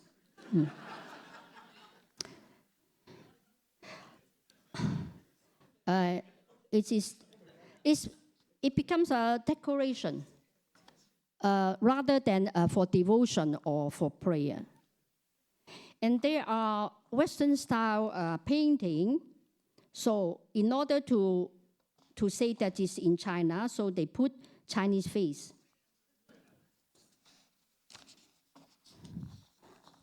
These are the images most popular and familiar to the faithful today. They prefer these kind of images that are introduced by the Western, the European missionaries during 19th century and early 20th century. And nowadays they have a new creation, but this is expressing human emotions are well received. And for new churches project, they prefer this kind of stained glass as with the figurative figures, realistic figures, rather than they don't like abstract one. Too modern they don't like. And this is popular. Folk paper cutting and scroll painting. So I would like to show 3 projects that I have done in China as an example of enculturation. The first one I've done was in Beijing during the renovation 2007 to 2009. It is a Gothic church. Inside there was a painting at the apsid. So I make a triptych. Why I make this kind of Western style? Because the faithful like it. Not because I like it, but because they like. So I make Western style, but there are Chinese elements inside. You see the 2 angels in front. I made one in Chinese style angel. And among the saints, there are Chinese, Westerner, and African also. And in order to do enculturation, I put the story of the local church, the Church of China, and the history of the local church, etc. So another project I have done on 2017 in Taiyuan, Shanxi, they have built a church. It's a copy of the Montmartre of Paris. We say it is a little bit Byzantine style. It is what they consider. And they like it very much. And inside, because it's a little bit Byzantine style, so for the backdrop, immense dimension of the backdrop, I put the mosaic. But the mosaic was done in Italy. I make the drawings, and the mosaic was done in Italy, because the Paris priests say a fabrication in Italy is have better quality. So there below, you will see the houses, the trees, the cave, and the Twin Towers, they are all the local Church of Thailand, local place of the city.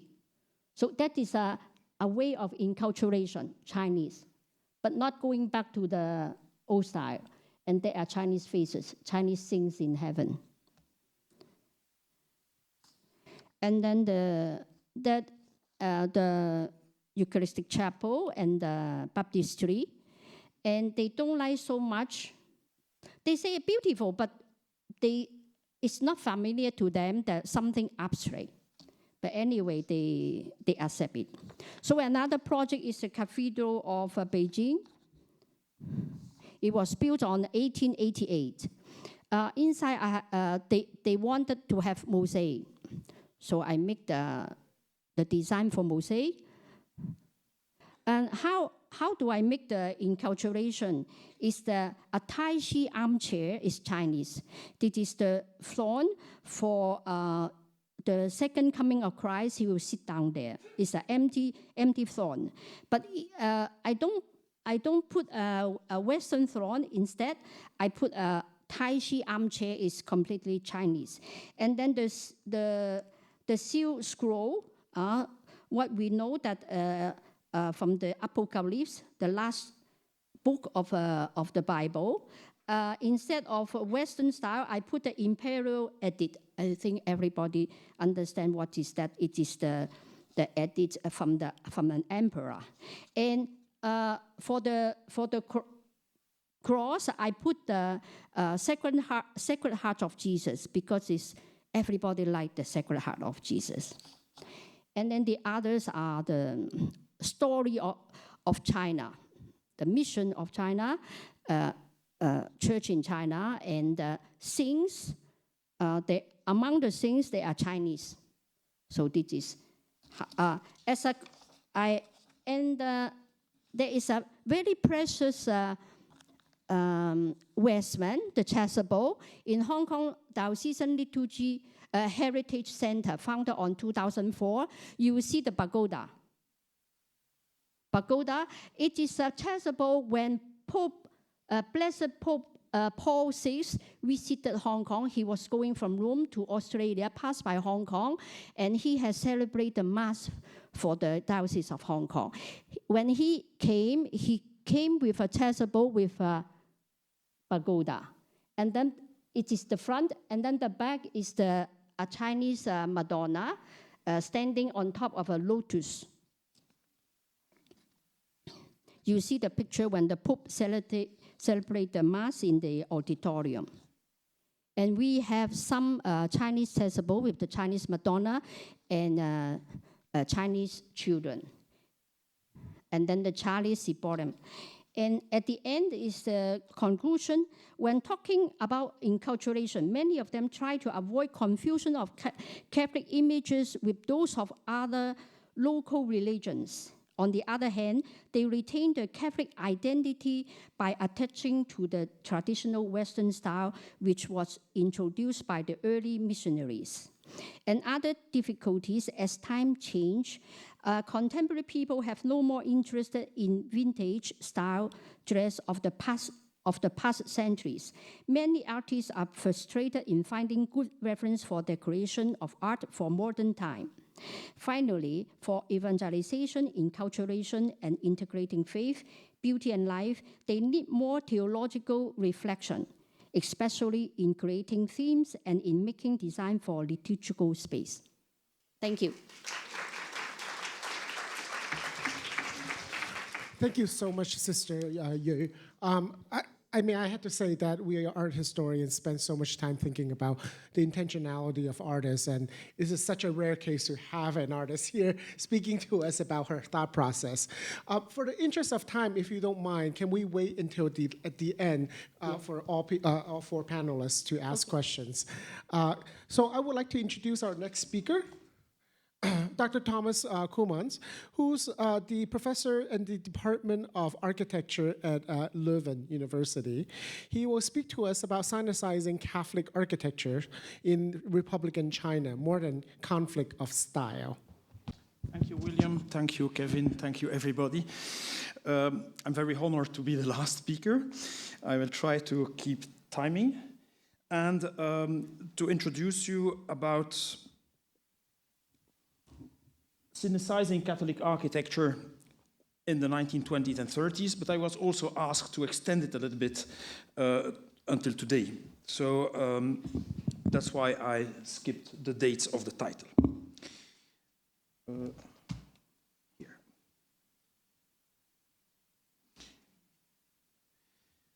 This is a quote.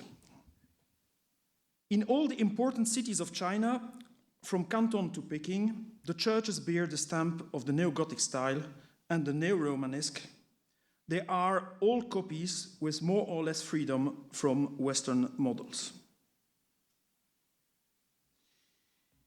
Only in the country districts have lack of means and the spirit of rural simplicity suggested the construction of a little church that is Chinese in character. But even in the country, wherever means permit, there is a tendency to have recourse to the urban Occidental type, as though it were impossible to build a beautiful artistic church without constructing it upon the Romanesque or Gothic models. Therefore, let us resolutely face the question: ought we to continue in this manner? My answer is no.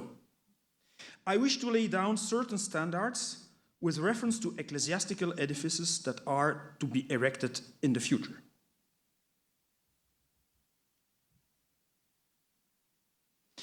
With these forceful words, Archbishop Celso Costantini addressed a letter to the superiors of the mission of Hanyang and Jiangmen, who had expressed their intention to build several new churches. This letter is dated 23 April 1923 and was published soon after in the Ecclesiastical Review.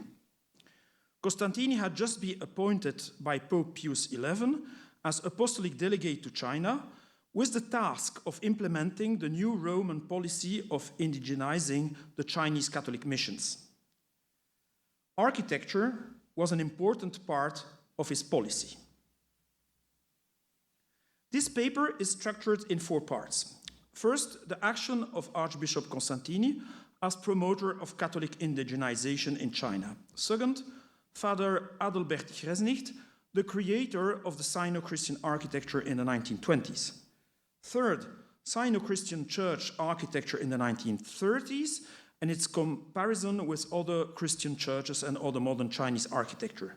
Fourth, the legacy of Sino-Christian architecture in post-Mao era. Pope Benedict XV, in his encyclical letter Maximum Illud, issued in 1919, promoted the principle of local churches with native bishops and clergy. This movement of indigenization or inculturation aimed to root and integrate Christian faith in a specific culture, contrary to the colonial and Eurocentric worldviews. Indigenization is a process whereby those belonging to a particular culture express from within that culture what they have received from another culture. From a theological point of view, following Nicolas Standard's definition, indigenization aims the incarnation of the evangelical life and message in a local cultural context and through the members of that culture, in such a way that the Christian experience is expressed not only in terms of that local culture, that would be a simple adaptation, but also as to bring about a new creation which enriches not only the specific culture, but also the universal church. Archbishop Celso Costantini was sent to China in 1922 with the mission of implementing the development of a local church. The first synod of the Roman Catholic Church in China took place in Shanghai in 1924.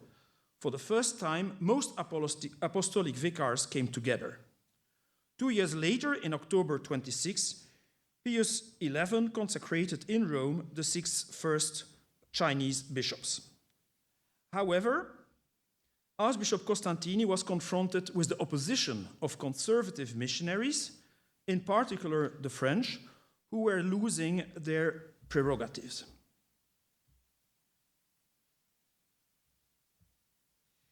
Costantini considered art and architecture as major tools for indigenization. He was an expert in the field of sacred art and made huge efforts to promote Sino-Christian architecture. The term Sino-Christian is used by himself, it's not invented by me. From his point of view, I quote, "Occidental art in China is tantamount to an error of style. Underlying the practice of importing foreign architecture into China is the question of a faulty method of religious propaganda. We must know how to enter into the spirit of Chinese architecture and enliven it with new Christian life. It is not a question of copying a pagoda, it is a question of mastering the constructive and decorative language of Chinese architecture and of employing it in the sequel to express Christian thought, namely, to construct such a building as will satisfy the requirement of sacred liturgy and possesses at the same time a high degree of spiritual beauty. There is a need of an able artist." Costantini was facing a great identity challenge.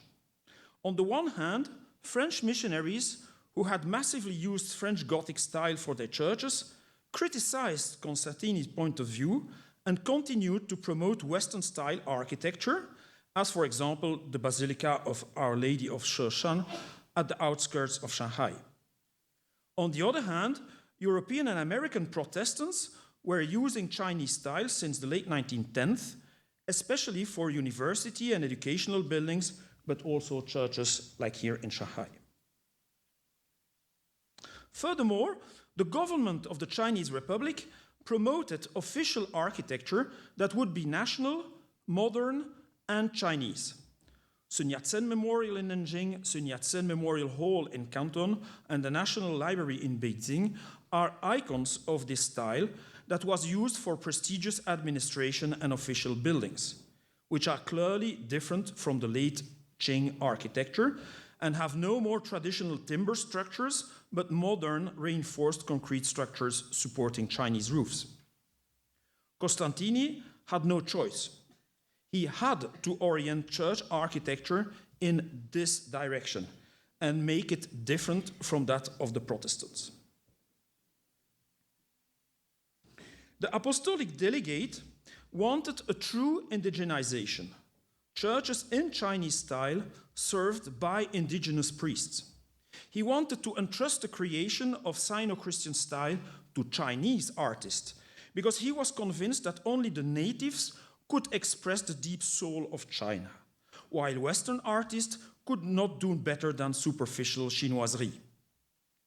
Costantini's problem was that there were no authentic Chinese Catholic architects at the time. The first generation of Chinese architects trained in the United States in the early 20s, several of whom were Protestants, were not interested in designing churches, but they wanted to build modern Chinese official buildings for the government. Costantini invited Father Adelbert Gresnicht, Gerlitzer, to China and commissioned him with the task of creating the Sino-Christian canon. Father Gresnicht was a Dutch Benedictine monk who was not an architect, but he was a painter and a sculptor, and he had been active in Italy, Brazil, and the United States. He knew nothing about China before coming here. He stayed less than 5 years in China, from March 27 to January 32. A close collaborator of Costantini, he was at the source of the reflection on indigenization in China and became the official reference for artistic matters. After 1 year studying ancient Chinese buildings by visits and readings, Gresnicht published in 1928 an article on Chinese architecture in which he proved his understanding of the architectural principles, enhanced the deep religious character of Chinese architecture, and concluded with a plea for Chinese Renaissance that should not be a simple revival style, but needed to be animated and vivified by Christianity. I quote, "Renaissance implies animation by a creative, vivifying principle. Will Christianity succeed in bringing about the rebirth of China? Certainly, such a vitalizing factor cannot be found in the new reinforcement of ancient Chinese rationalism by modern agnosticism from the West. Understand communism. But historically, Catholic Christianity had always been a vivifying principle. Transcending all civilizations, it is alien to none. Indeed, the terms alien and indigenous are applicable only to the particularized religions of races and nations, but they are inapplicable to a universal religion. In another article, Gresnik refers to the French Catholic philosopher Jacques Maritain, his book Religion et Culture. Catholicity is a sublime and inexhaustible principle of fecundity, which without injury to the individuality of any national culture, imparts to such the power of perennial self-renewal, beneficently conserving whatever in it is good, beautiful, and true, and purging away only the dross that comes of human imperfection. Costantini asked Gresnik to design 4 major educational buildings for Chinese priests: the regional seminaries of Kaifeng and Hong Kong, the Seminary of the Disciples of the Lord in Xuanhua, and the Catholic University of Peking. This challenging commission exceeded the question of style and included functional programs and rational concrete structures.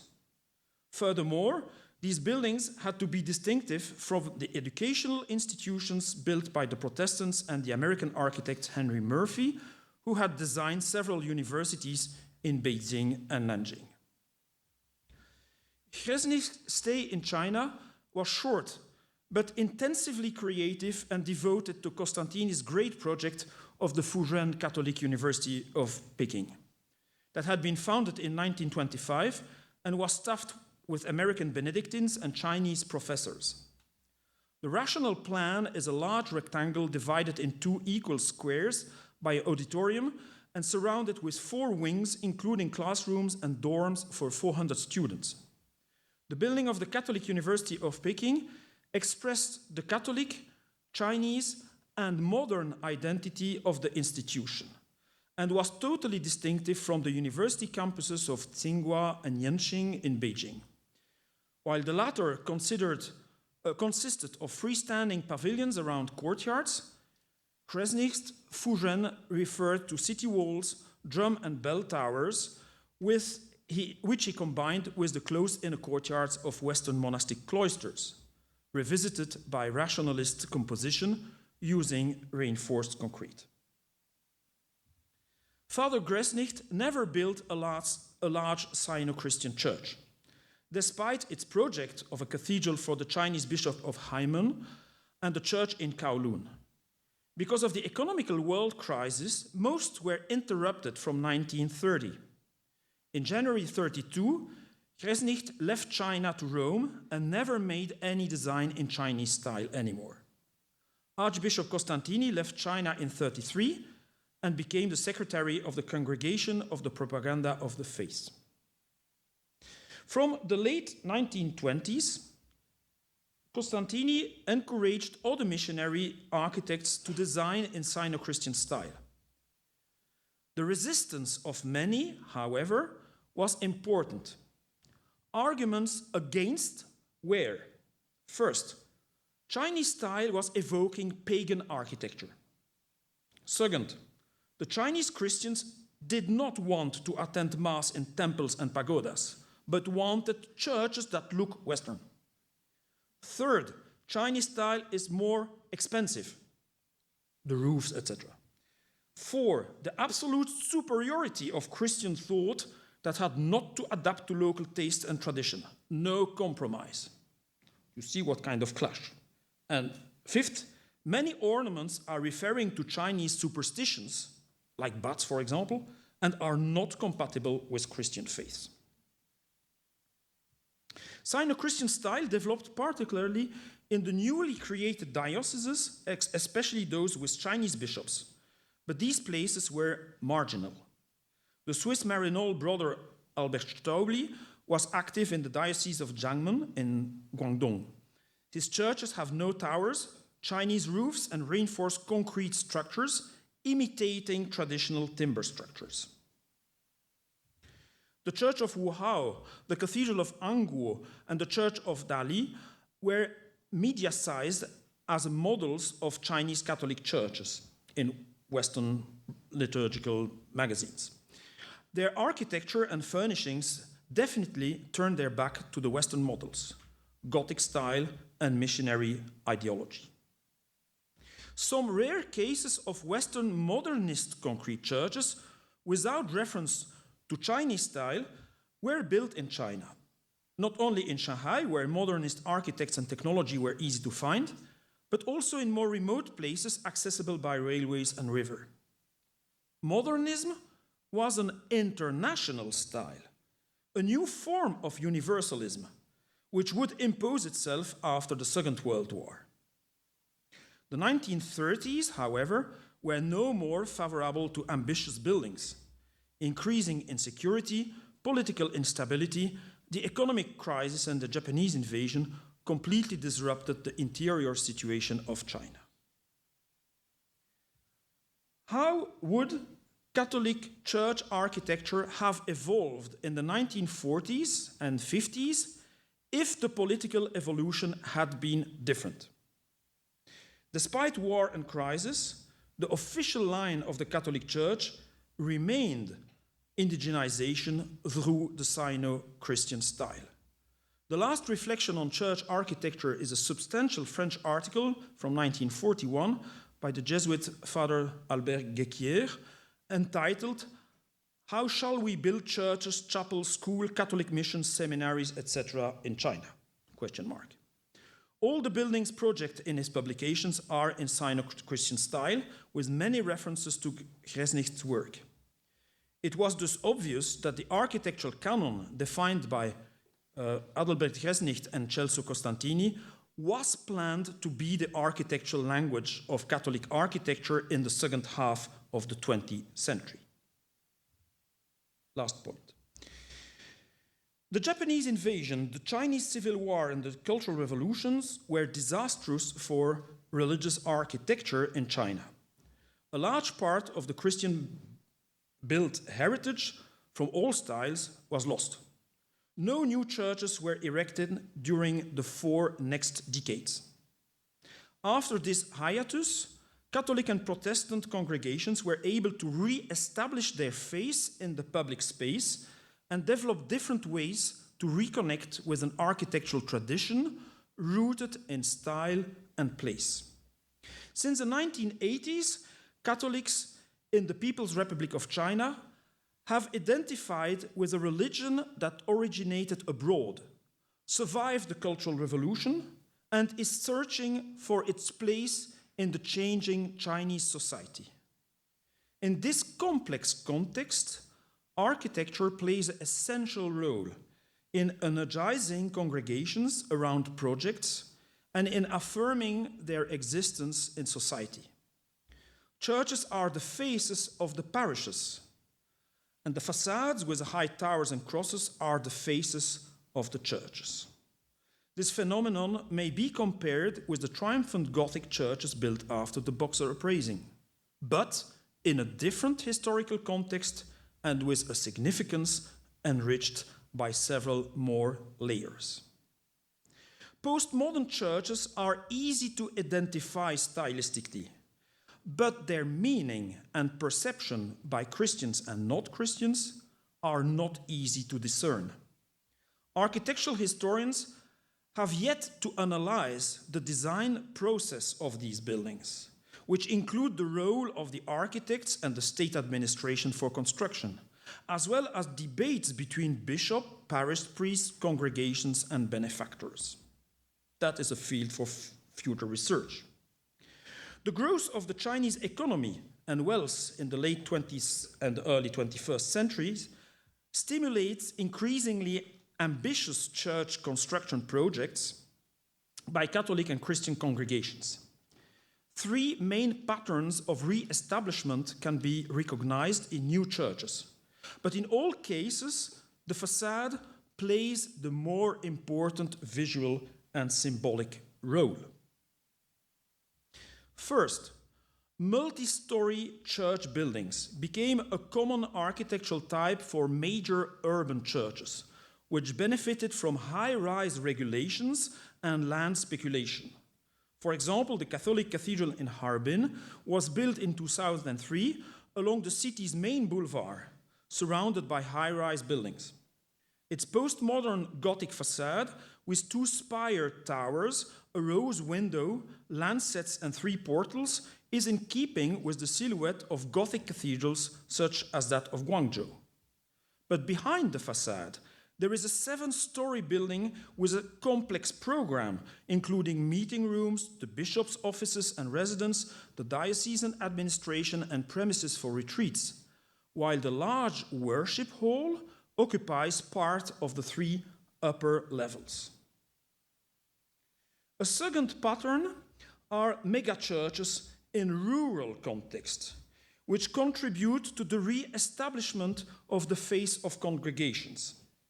Postmodern facades are often include Gothic-style elements, as well as occasionally a dome in reference to St. Peter in Rome or to other churches, while the Chinese style is very uncommon. The church of Liu Hezun, built in 2 phases in 1985 and 2006, combines Gothic towers and a Renaissance dome. The third pattern is the construction of postmodern Gothic churches on the site of old Gothic churches that has been damaged or razed several times in history, and each time rebuilt. These sites are places of memory, where a reference to the Gothic style is a strong statement of Catholic identity and continuity.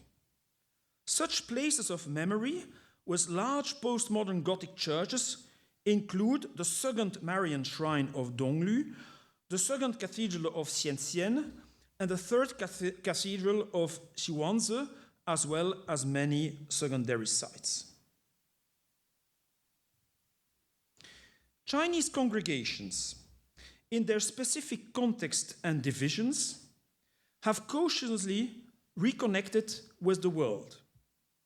Rooted in the memory of their history, they have tried to re-establish their identity in public space by contributing to the heritagization of old churches from the time of the missionaries and by erecting new, larger, and more visible postmodern churches.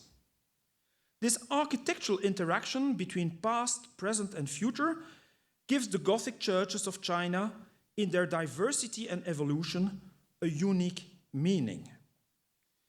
Contrary to what Westerners might have imagined, the congregations rejected Sino-Christian style of Archbishop Costantini and Father Gresnicht and opted for postmodern Western references. This paradigm shift was not a paradox, because Gothic referred to the large churches built after the Boxer Uprising and to Western roots of a universal religion. Postmodern churches with domes referring to St. Peter's in Rome are rather exceptional, as are the few cases of postmodern Sino-Christian churches in Shanxi and the campus of the National Seminary of the Catholic Church in China, built in Beijing from the mid-90s to around 2005. Today, for many average non-Christian Chinese people, postmodern churches, whatever their stylistic origin and religious, cultural, or historical significance, are part of the architectural landscape and little more than romantic backdrops for wedding pictures. It seems that it is only Chinese Catholics and Protestants whose families survived persecution in rural areas who continue to identify with the Gothic style brought over by missionaries. Contemporary architectural design for churches do exist today, but they are seldom realized. It would appear that they express more religious freedom and attract young people. In this regard, the Protestant Zhongguangchun Christian Church, designed by the German firm GMP Architekten and built in 2005, 2007 near the campuses of Peking University and Tsinghua University in Beijing remains an exceptional case. The last slide of this successful conference echoes the very first slides of yesterday's lectures by Wang Lianming's on the Western palaces of Yuanmingyuan as Buddhist paradise. The image you see here is a Sino-Christian paradise from 1927, Catechism, painted by a Belgian missionary. Qian Tang Zhenfu, the true happiness. An archway, pavilions, a garden, 2 angels instead of lions, a peaceful symmetrical composition, and an actual perspective. I have no idea how such visual promise was perceived by Chinese catechism or influenced the imagination of children. However, it is all about form and face. Thank you very much. That was such a lovely way to end the last slide, but also the question. I mean, but I mean, I have so many questions, and maybe open the floor if there's specific ones, and I could certainly ask my question as well. Yeah. Well, thank you, Thomas and Sister Yue earlier for sharing with us the iconography and the architecture as well. Actually, my question is more for Sister. Judging from the laughter we have here, I think many of us found it amusing when we saw the kind of the Chinese features of Christ used in some of the imageries. If I were a Middle Eastern person, I would find it amusing too to see Christ as a fair-skinned person with European features. But I guess we are all used to the contemporary imagery of Christ today. So my question is more on this. Buddhism was also a foreign belief that was adopted and adapted in China, and the Chinese synthesize it. You get imageries of Buddha and the Bodhisattvas with Chinese features. Why is it that Christianity wasn't synthesized? Or that even Chinese people seem to find a synthesized Christianity to be kind of funny or not acceptable? Is it because also there is a certain inferiority complex among Chinese versus, say, Western culture? Because the imagery of Christians seems to be dominated by a European image. Thanks.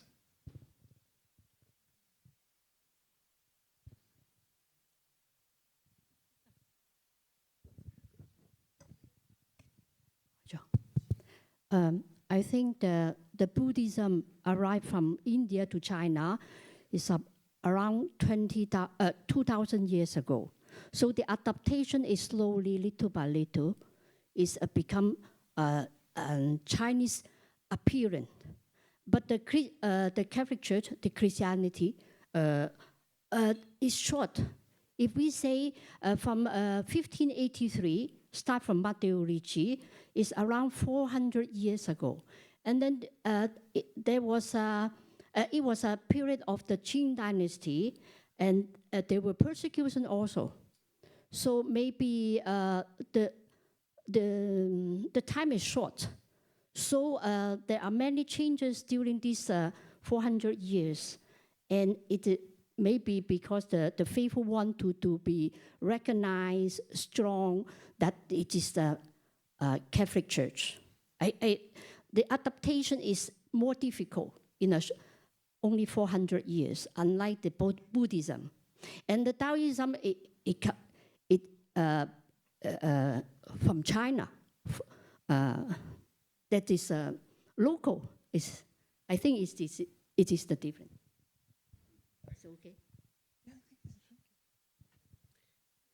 I have a question for Thomas, and I liked both presentations a lot. So, especially in the beginning of the 20th century, many Italians who traveled to Beijing, for example, when they saw a neo-Gothic church, what they said is that they were terrified. They found it absolutely obscene to see those neo-Gothic churches in Beijing. And of course, all of them, what they did was to actually go to the graveyard of Jialan, where Matteo Ricci is buried, and say, look, poor Matteo Ricci, now he needs to stand quite close to those neo-Gothic churches. And this very Italian-centered mindset appeared when they also went to see the ruins, for example, of the Summer Palace. And they say, look, this beautiful Italian-led architecture was now destroyed by the Anglo-French troops. So my question is, how much the political divides between Italian missionaries, French missionaries, and other nationalities played a role in the architecture that you just showed us before? Thank you. Well, that is a fascinating aspect of this research, and especially for the architecture before the late Qing period, is that you have this geography of China. You have the geography of the mission, all these dioceses that are entrusted by the Propaganda Fide in Rome to specific orders or missionary societies from different countries. So they come with their home style or home architectural style to regions in China that have different kind of architecture depending on the climate, the material, and the long local tradition. And the mix of all this gives a wide range of different solutions and more or less hybridized forms of local Western with local Chinese. And that is extremely interesting because there are no books about that from the time. But what we do with students in building archaeology, we are doing field works and we are studying and measuring these buildings, climbing in the roofs, see if it's a Western timber structure or a Chinese and how they are mixed, and sometimes very original solutions. And that is the specificity of something that took several generations to grow. And then with the reinforced concrete in the 1920s, that of course has a big development because of climate, especially in the south, you will have a same phenomenon of a universal new material, but that will brand or mixed with these old styles, some of which will survive, and then with Chinese that becomes modern because the use of architecture, of a new material. So it is a big complexity, and the political aspect, I mean the national identities, are always present. So Italian in Sanxi would be Renaissance architecture, German in Shandong would be more Rhineland Romanesque, and I can continue, and you can go in Dongbei, and there you have a the Russian Orthodox style, and etc., etc. And that is absolutely fascinating. Yeah. I think we should... And never forget that missionaries are agents of informal imperialism, so they are also kind of mediators with their home countries. And that is in Maximum Illud. It's very denounced by Benedict XV. He say, you may not be agents of your country, you are in service of Christ and of your missionary country. So that political aspect that is divisive is creating conflicts, including with the German during the First World War, you can imagine, important conflicts including here. And Italians and Mussolini. Well, that you have after, during the Second World War, you have Italians, but also when Belgium is occupied by Germany, suddenly the Japanese have no more problems with Belgian missionaries. But the Belgian in Hong Kong, they are put in a jail by the British. And 1 year later, when the British come in Hong Kong and the Japanese invade Hong Kong, the British go to the same jail and the Belgians can go out. You see, this is exporting, but it's dramatic for the people at the time. It was really exporting these national political situation in a context that was... I know we have a couple more questions, but I think let's move on to the panel. So save your questions, and then we can we'll ask them then. Great, thank you very much. Can we have you wait at the side while we prepare the stage? Yeah. What a wonderful discussion, the past two, from both Dr. Koemans and also from Sister Yue as well. And I love it how Dr. Koemans ended his presentation, the final presentation with the title of our event, Faith and Forms. Also, great to hear from Sister Yue as well. She designed some internal murals. So Dr. William Ma put it best when, brought me back to Dr. Kevin Lam's presentation on the pagodas. He was deciphering why the murals were designed that way. So in this case, Sister Yue also incorporated some local elements as well. So perhaps in future, 100 years from now, people will be looking at this footage and deciphering and understanding a bit more about why Sister Yue designed it this way. All right, but now let us get back to the panel. So back to Dr. William Ma. I think without further ado, I'm going to just jump right into audience questions because I think there's several audience with very urgent questions here. So I'm opening it up. I think Manuel had his hands up first, and then Helen.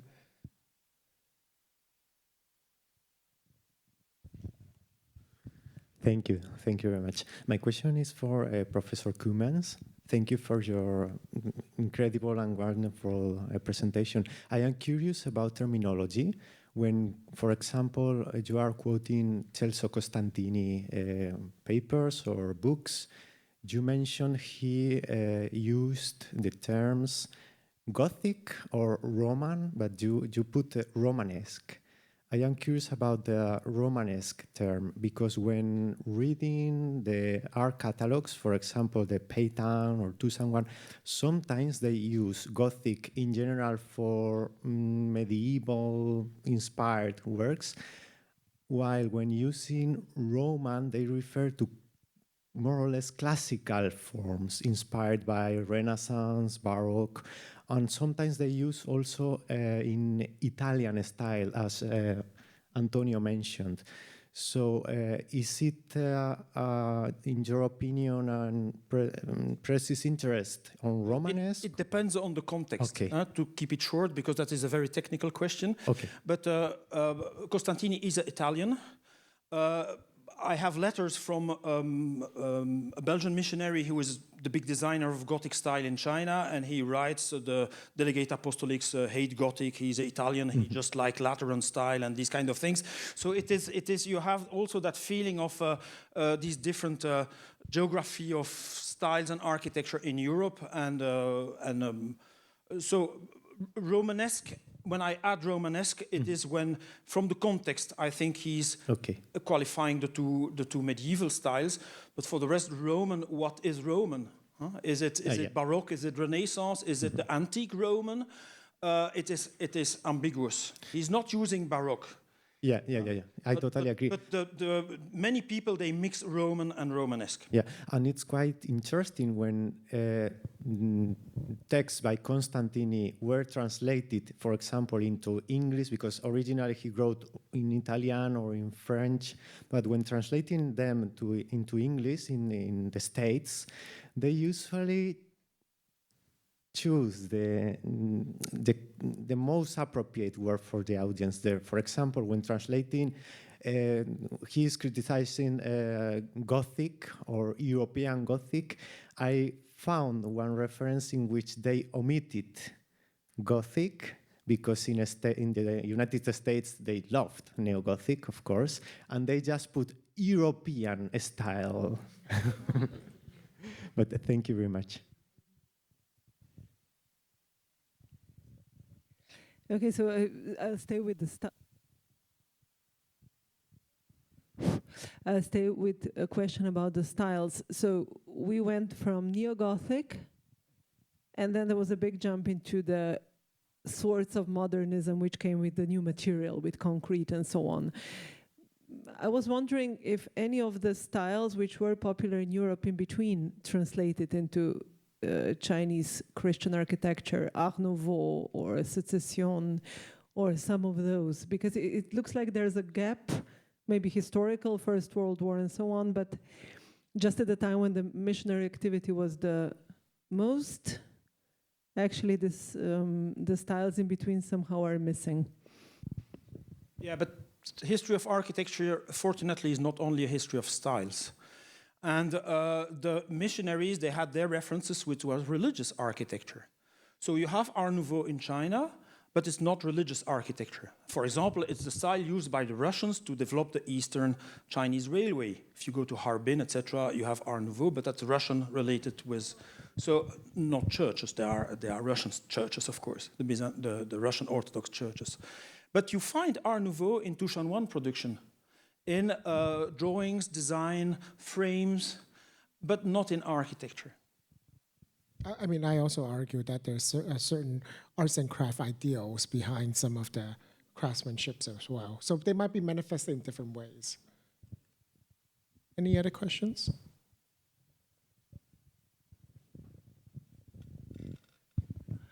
Hi. Since we're on the topic of synesthesia, I don't know, maybe my eyesight was bad, but yesterday I think when we were flashing up some of the images, I saw one old photograph that had what looked like a joss-stick urn right on the altar. My eyesight could be bad, I'm not sure. What kind of urn? For joss-sticks? Joss-stick, incense urn. Yes. So that looked like a very, very old photograph, right? So I thought, wow, that's a really good example of synesthesia. But again, it was just flashed up very quickly. So I don't know who showed the slides yesterday, so it could be one indicating that. What I'm trying to get at is actually, since we're talking about synesthesia practice of religion, I mean, lighting joss sticks is a very common practice in a temple, in a Taoist temple. So was that ever adopted in a Chinese church? And to share with you, recently in Southeast Asia, right, I think it was just 2 months ago, or last month in fact, in Kalimantan, a Catholic church, the priest actually lit some joss sticks inside a Catholic church. Of course, that caused a bit of divide, on internet. So that appeared to me is actually something very local, very indigenizing, right? So in this context, I want to hear your views, how that was taken or practiced in the past. Are we now basically seeing a revival of that? And how should we approach it in that sense? Thanks. So I've been doing a lot of work in Vietnam, and this is not an exception. This is a common practice. In major cathedrals, in small sort of Catholic shrines on the street, you will find these sort of ding type of incenser with incense in front of it. So this is, again, I don't have an interpretive side framework for that. Perhaps others have, but yeah, that's a common sight in Vietnam.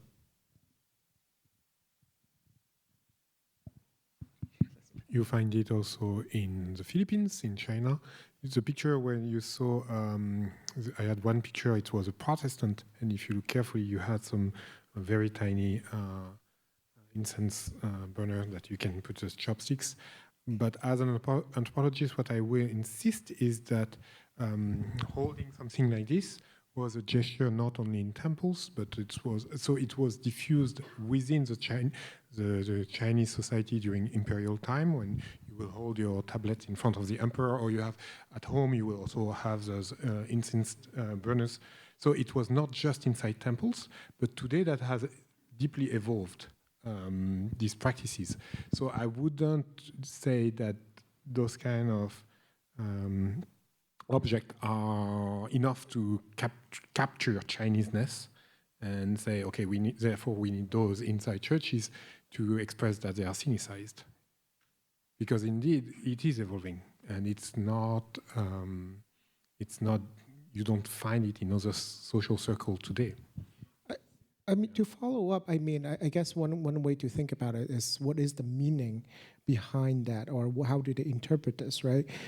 Colloquially, a lot of people consider outside Christian context that incense is type of food, which is incredible since the ding is a food offering sort of vessel in sort of Shang dynasty, right?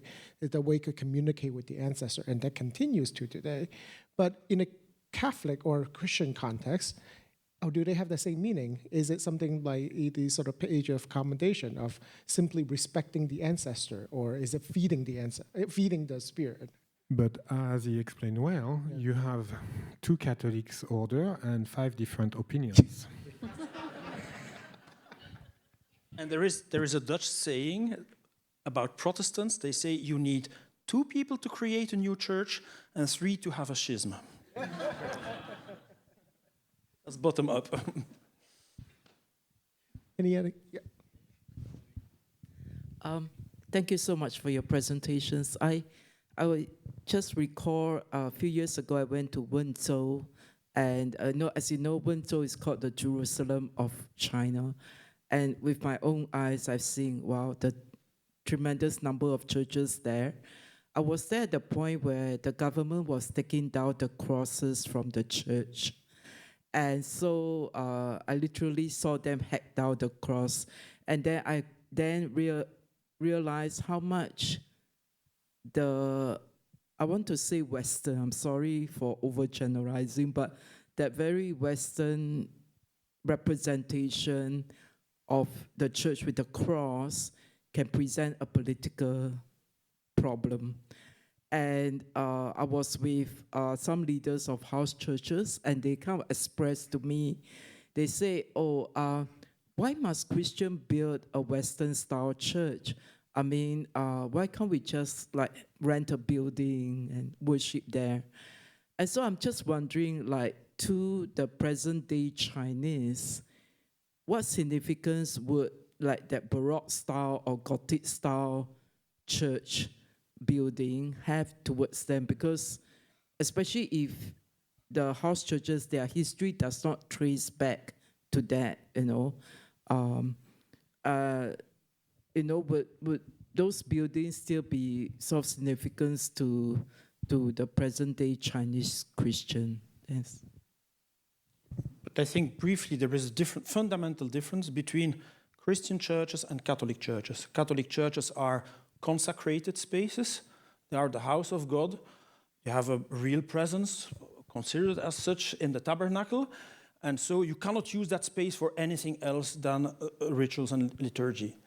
Protestant churches are polyvalent rooms, and they become sacred spaces when they are used for a sacred use. And for the rest of the time, you can use them for other things. So Catholics, they need churches. In the past. Because as you show, in Harbin, the Catholic Church is a multifunction building. So everything is on the move. We cannot freeze it. And I know in the diocese where I work, in North Fujian, the top floor is a cathedral, and the bottom floor is, it's not a gambling room, but it's a room to play for billard. So they rent it out for revenue. But even in Harbin, the cathedral space is a sacred space that could not be used for something else. What evolved in Catholic architecture is that the church, until the 1960s, had to be on the floor. So you could not have a basement. The church had to be really rooted with foundations on the rock. So the Catholic Church never could have a space above the liturgical space and under. While Protestant churches, you have that in Shanghai, in Hong Kong, everywhere. But that changes more recently. And then you have Harbin, indeed, where you have a church at the upper floor. We have it in Shanghai and other places. Can I just add one interesting thing as you talk about crosses, is that more than any other sign, symbol, text, anything in Chinese Christian propaganda posters is the cross. And I've written about this, how it becomes the symbol of Christianity, more than just something to wear. It's filled with theological significance. You'll have posters that say, "I am the light," and it's filled with sayings of Jesus, but he's not there, just the cross is there. It comes to be Jesus. And in many ways, Chinese Protestant Christianity becomes cross-centered instead of Christ-centered. And so what I find it's interesting is I think that's carried forward to today, in that the Chinese Christians face many challenges, but what mobilizes them more than anything else is when their crosses are taken down. Why is that? Because that is the most popular expression of who we are. It's at the cross. It's not anything else. Thank you so much. I think we're out of time. And I would like to invite, actually, Lester is going to do that. Great. Thank you very much. Dr. William Ma, our moderator, as well as our speakers. Can we take a group photograph at the front? What a wonderful discussion, limited only by the lack of time, unfortunately. As we're taking a photo, now we have a closing address. of course, just to round everything up. But just want to remind everybody, now after the closing address, we do have a QR code where we invite all of you to give us feedback of what you think about this 2-day event. So I hope all of you will help us with this, because this will help us go a long way in creating better events for the community. So thank you very much. Can we give our speakers a big round of applause once again? Thank you. That wraps up the final panel. So Faith and Forms, Pagoda Odyssey International Conference, and really here to round everything up, I'd like to invite the senior curator, ladies and gentlemen, Dr. Kevin Lam. Let's give him a big hand, please. So thank you, as we are running out of time. So ladies and gentlemen, esteemed colleagues and distinguished guests, as we conclude our conference, I'm profoundly grateful for the journey we have embarked upon together here at the Asian Civilisations Museum.